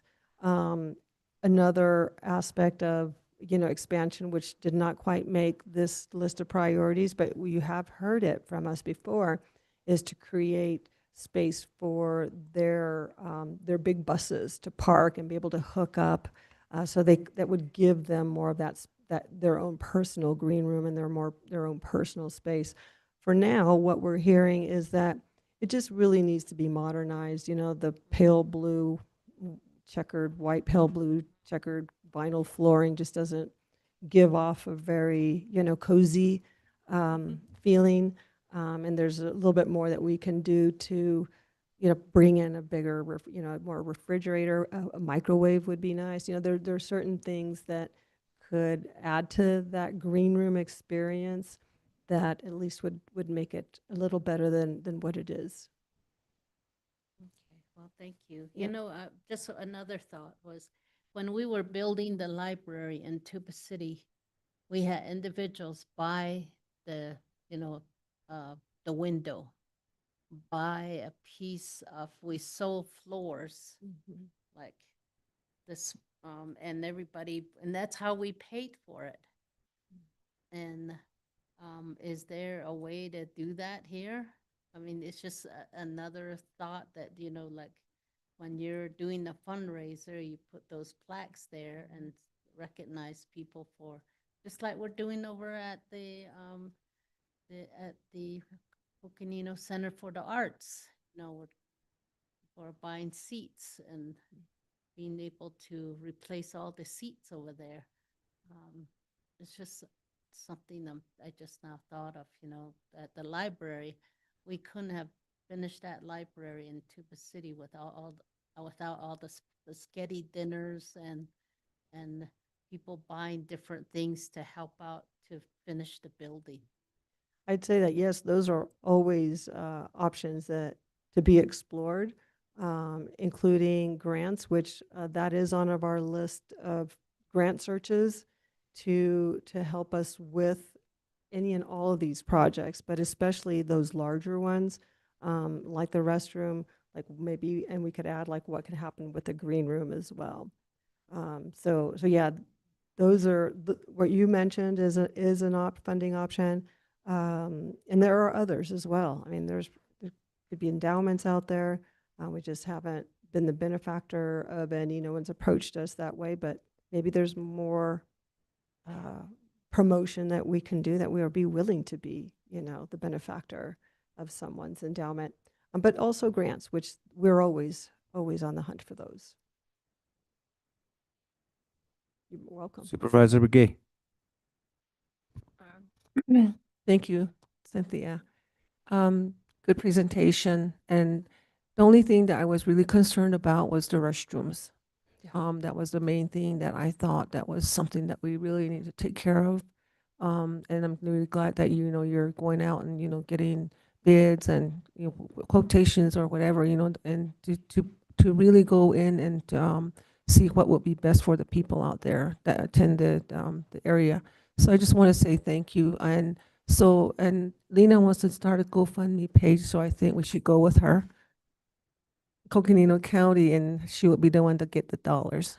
But anyway, I just want to say that, I think this is a good start again, or an ongoing thing. It's just like building a home. You just buy bits and pieces here, whatever you can afford, and then move on again the next year. It doesn't take a year, but at least, down the road, you might buy something else again, So it's just, I guess practice makes perfect. So I just want to say thank you for all your efforts, your staff.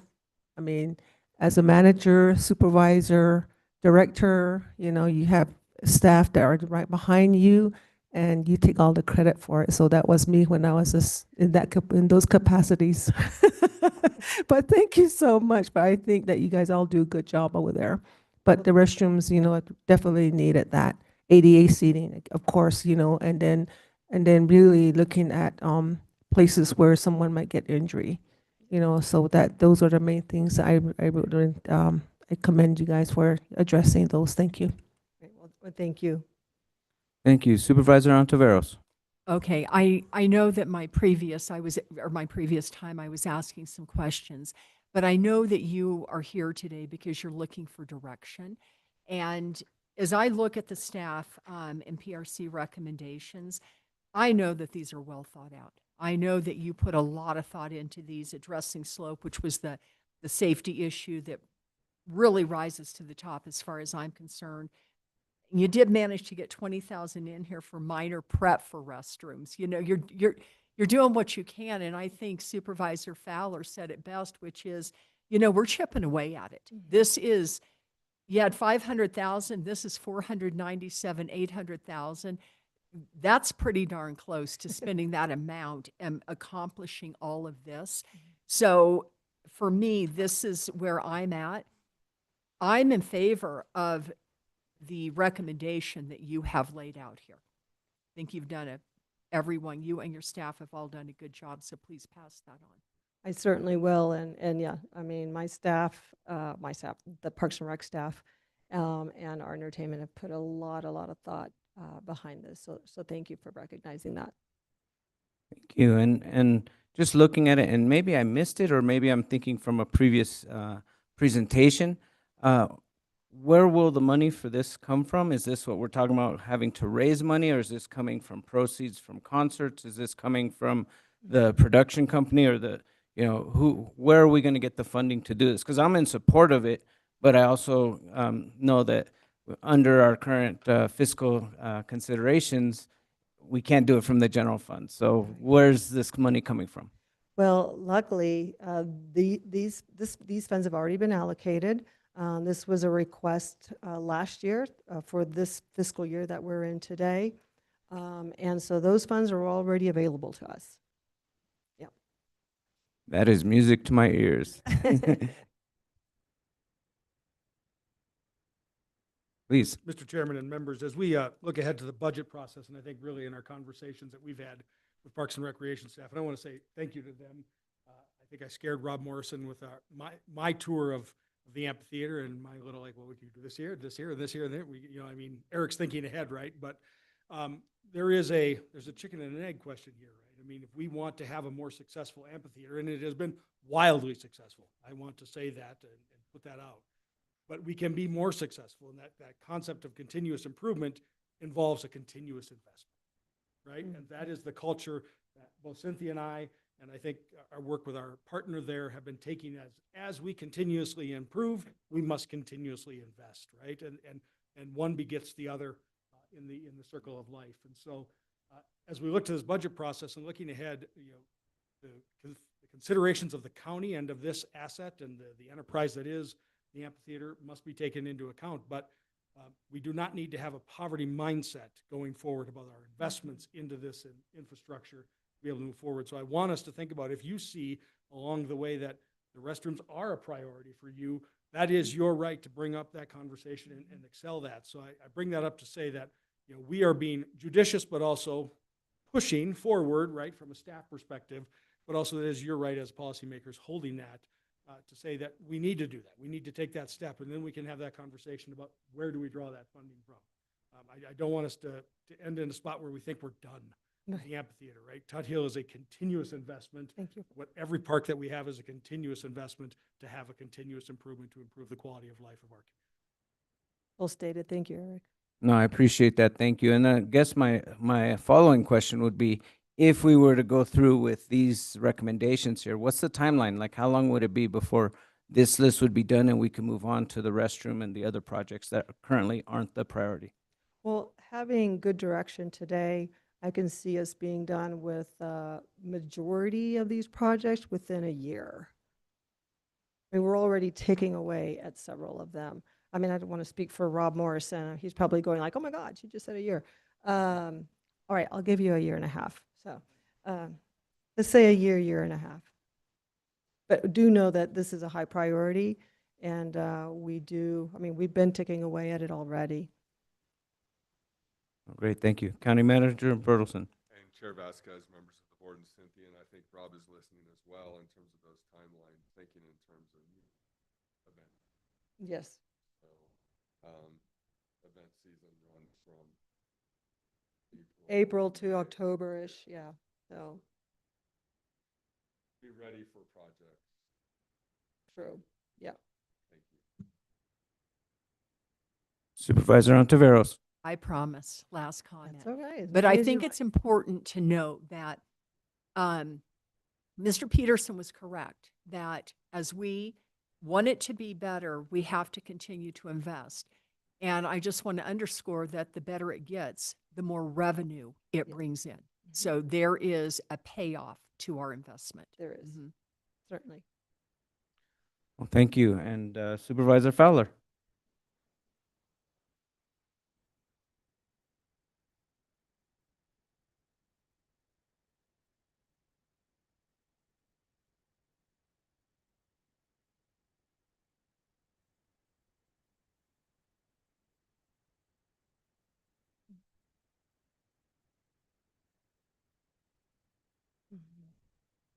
Yeah, I mean, it's not patient. We completely understand. I mean, yeah, we're in this together, so.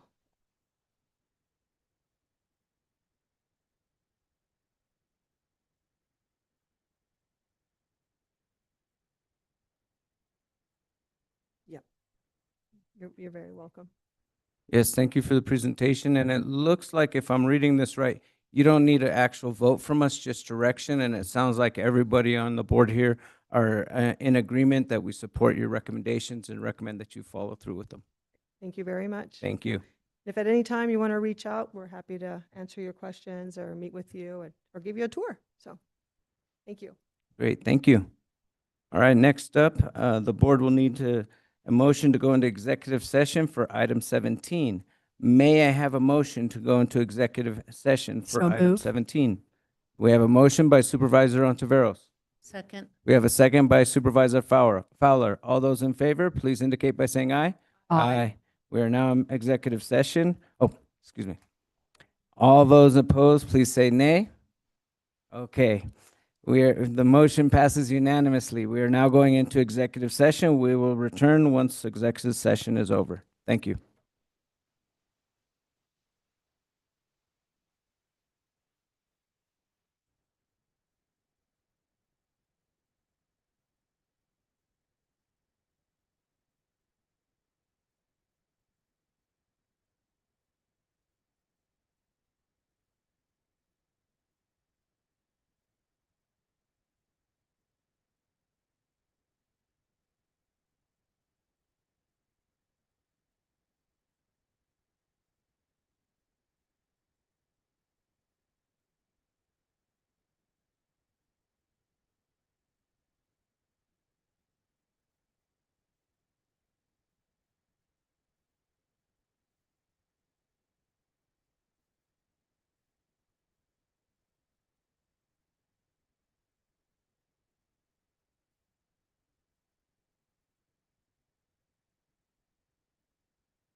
Okay, welcome back, everyone. We need a motion to get out of exec session, so can I get a motion?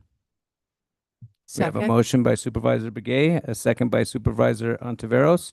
All those in favor, please indicate by saying aye. Aye. All right, thank you. We are now going on to number 18. Number 18, we did discuss earlier, and so we will continue on to number 19, discussion, review, and possible direction regarding the Board of Supervisors planning calendar. And with that, I'll hand it over to our county manager office. Thank you, Vice Chair and Supervisors. I'm happy to go over the planning calendar with you. And thank you to Lindsay for pulling that up. So on February 10th, we have our noon board retreat, followed by our 6 p.m. regular session. And our plan is to conclude our retreat by 5:30 so we can come back here for our regular session board meeting, which just is consent and action items. There are no other items on that agenda, so we'll do that at 6. And then on Thursday, February 12th, from 11:30 to 1:30, the oath of office ceremony for attorneys at the courthouse. That is on the 12th statewide that day. February 13th, which is the Friday the 13th, from 11:30 to 1:30, it's the Greater Flagstaff Chamber Annual Meeting, which is also the Athena Awards and the Citizen of the Year Awards. And we do have a quorum posted for that.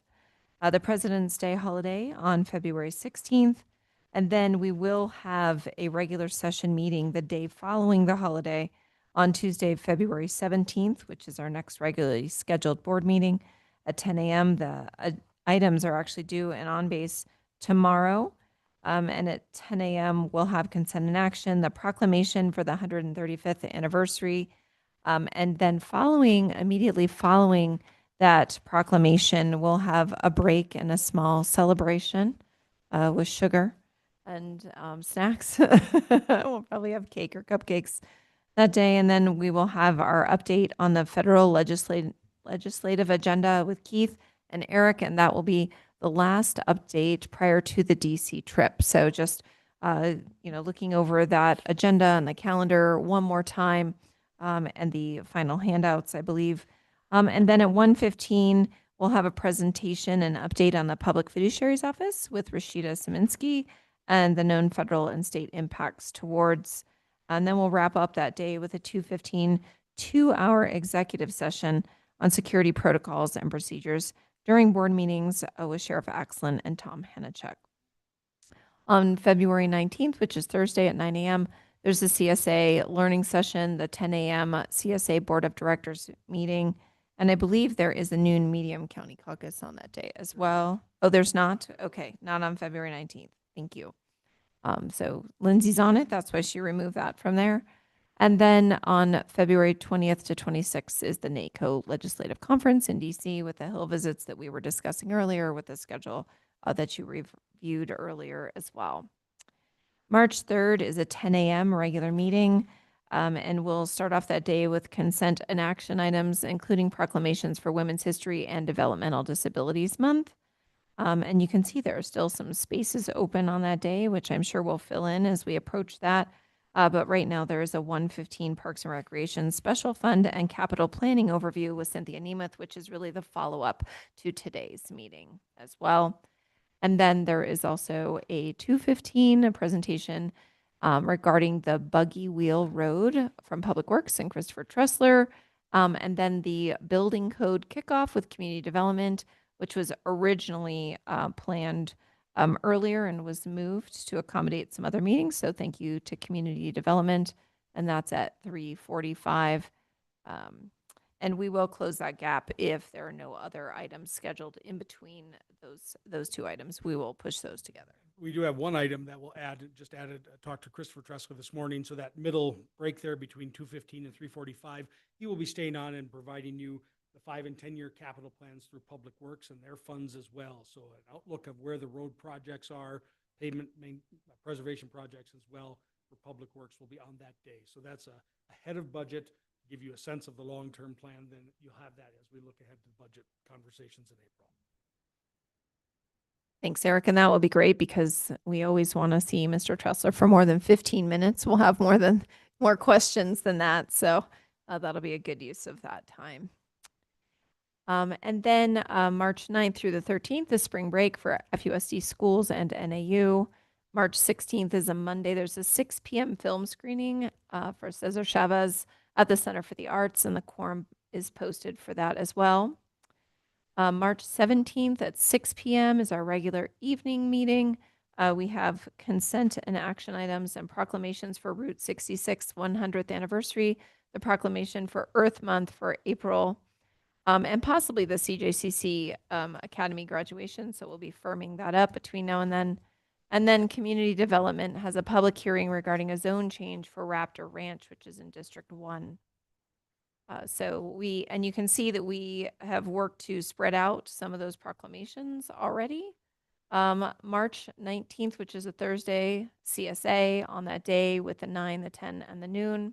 March 20th, which is a Friday, is a Cesar Chavez Breakfast, which is hosted by Chalk, which is an annual event, longstanding annual event.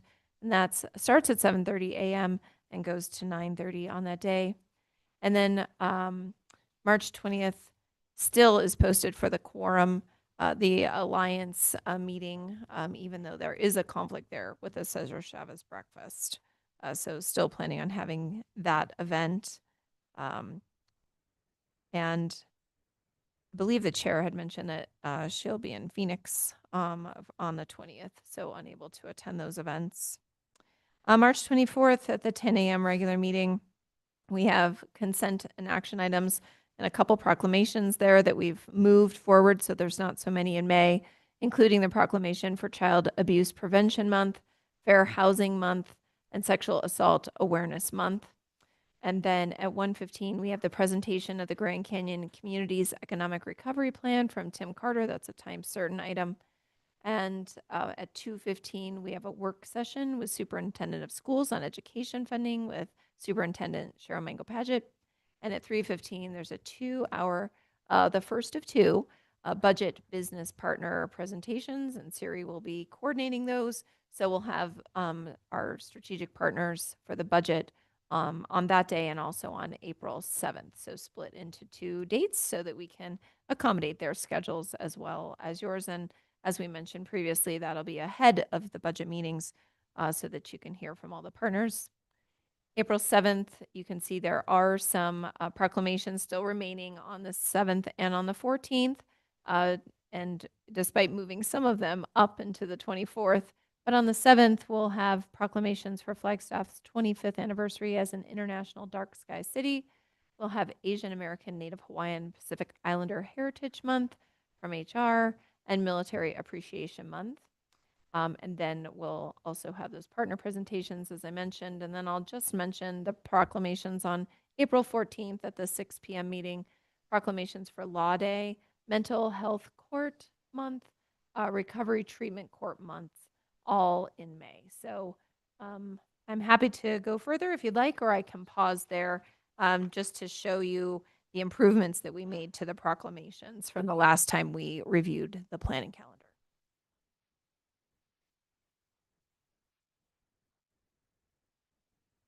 Yeah, it might be Any helpful budget- to go through at least until the beginning of May. Okay, perfect. Happy to continue. Thank Thanks you. for that direction.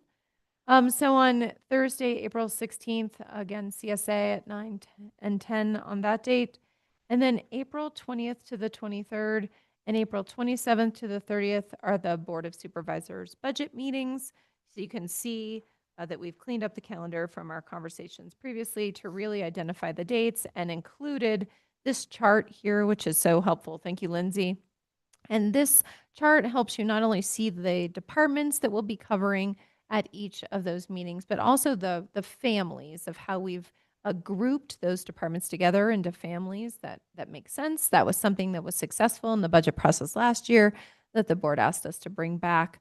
And so happy to do that. You can see on Monday, April 20th, we'll have our budget kickoff discussion.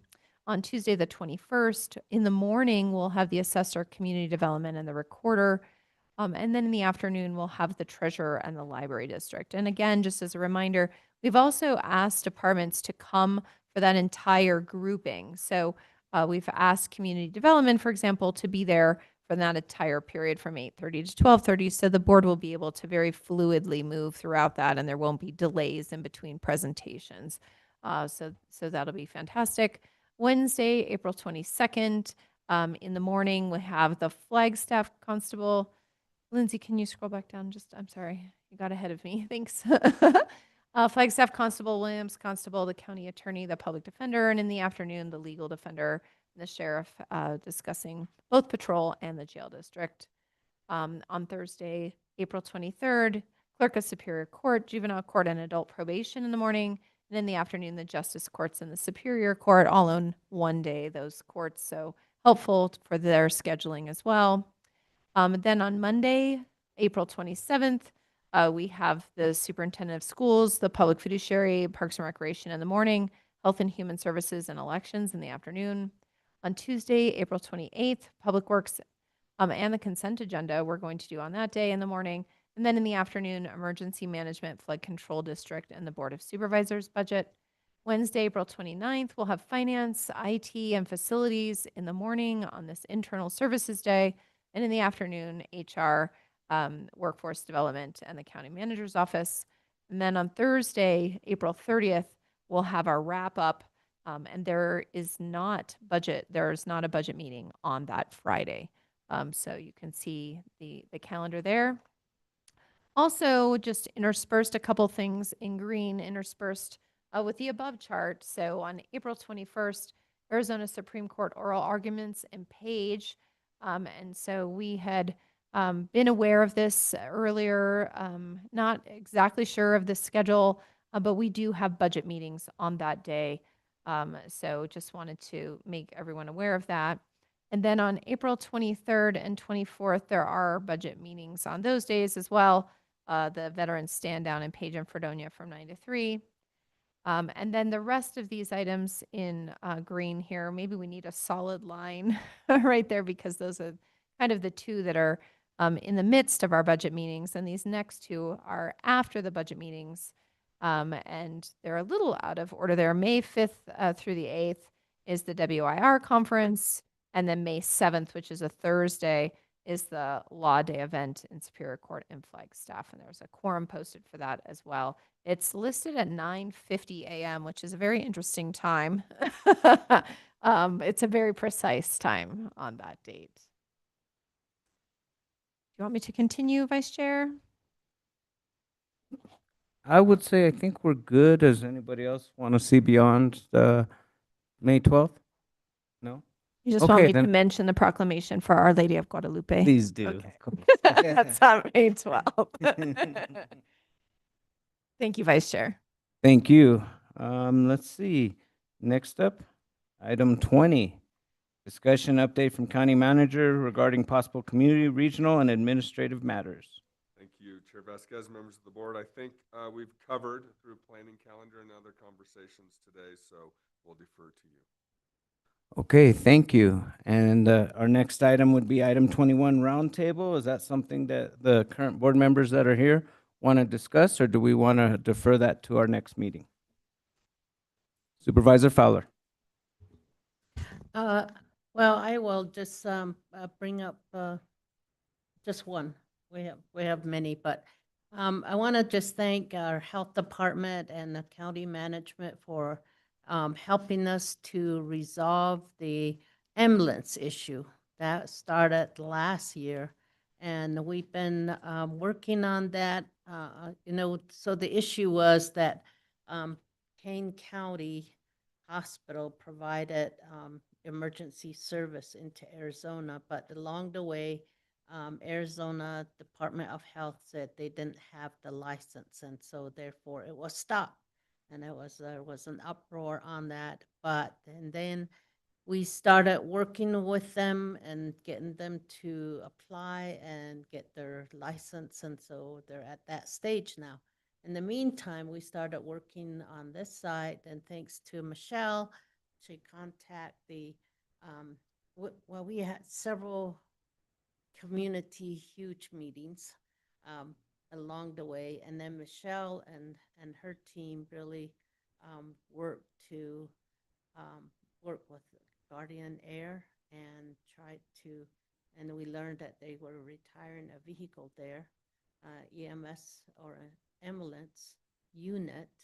And so we met with Fredonia, and they should be delivered sometime in February. So we're really excited about it. At least that's one step closer to resolving a major issue that we have. The North Rim, we keep talking about the North Rim all day today. North Rim Park Service used to provide the ambulance service, emergency service response on the Kaibat Plateau right there. Well, once everything was burned down, that was one of the units that was burned down. So there is no service there. So now we have Kane County that is still providing service, and all the way to the Navajo Bridge. And then Page also is providing service. So, you know, just as a rural counties, many rural counties, we have challenge providing services that are needed, and this is just one of them. I just want to thank all the staff for joining and teamwork to resolve that issue. And it's still in the process, but I just want to update everyone because I had gotten a call yesterday and saying, where is that now? Are we still in no service out there? So that's why I thought I'd just provide that update now. Thank you. Thank you. Supervisor Ontiveros. Thank you, Vice Chair. I have a whole list of things that I could talk about, but for the lateness of the day, I'm going to abbreviate it and just mention a few things here. On November 3rd, I attended the Grand Canyon area focus group at the Valley Airport, and this was the ADOT listening session.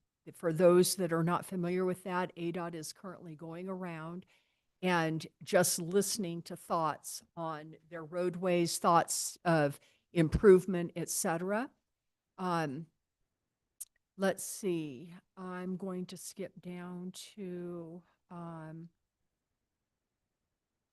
December 12th, I attended 2 long-term recovery plan meetings. The first one was in Williams in the morning, and the second one was in Sedona in that afternoon. And that is just going to the recovery plan from the Dragon Bravo fire, the effects that each community has had. And on December 18th, I had the opportunity to help serve the seniors at the Williams Senior Center their holiday lunch. And I will end with, on January 11th, that was a Sunday, there was a town hall forum in Williams at the Williams Middle School that was attended by over 200 people. And that was actually organized by Senator Rogers and Williams City Mayor Don Dent.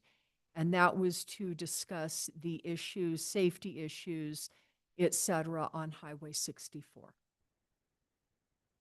And I'm going to end my roundtable comments there. All right, thank you. And so I guess I'll go ahead and do a couple comments as well. I'll keep it nice and short. We had the beginning of January, or I guess mid-January, we had the MLK Gala, which was a huge success. And thank both of my colleagues who are up at the dais for attending that event with me. I had the opportunity of reading the county proclamation, as well as that next Monday at the MLK breakfast in AU. And that was a good turnout, and it was good to see so many young people being civically engaged.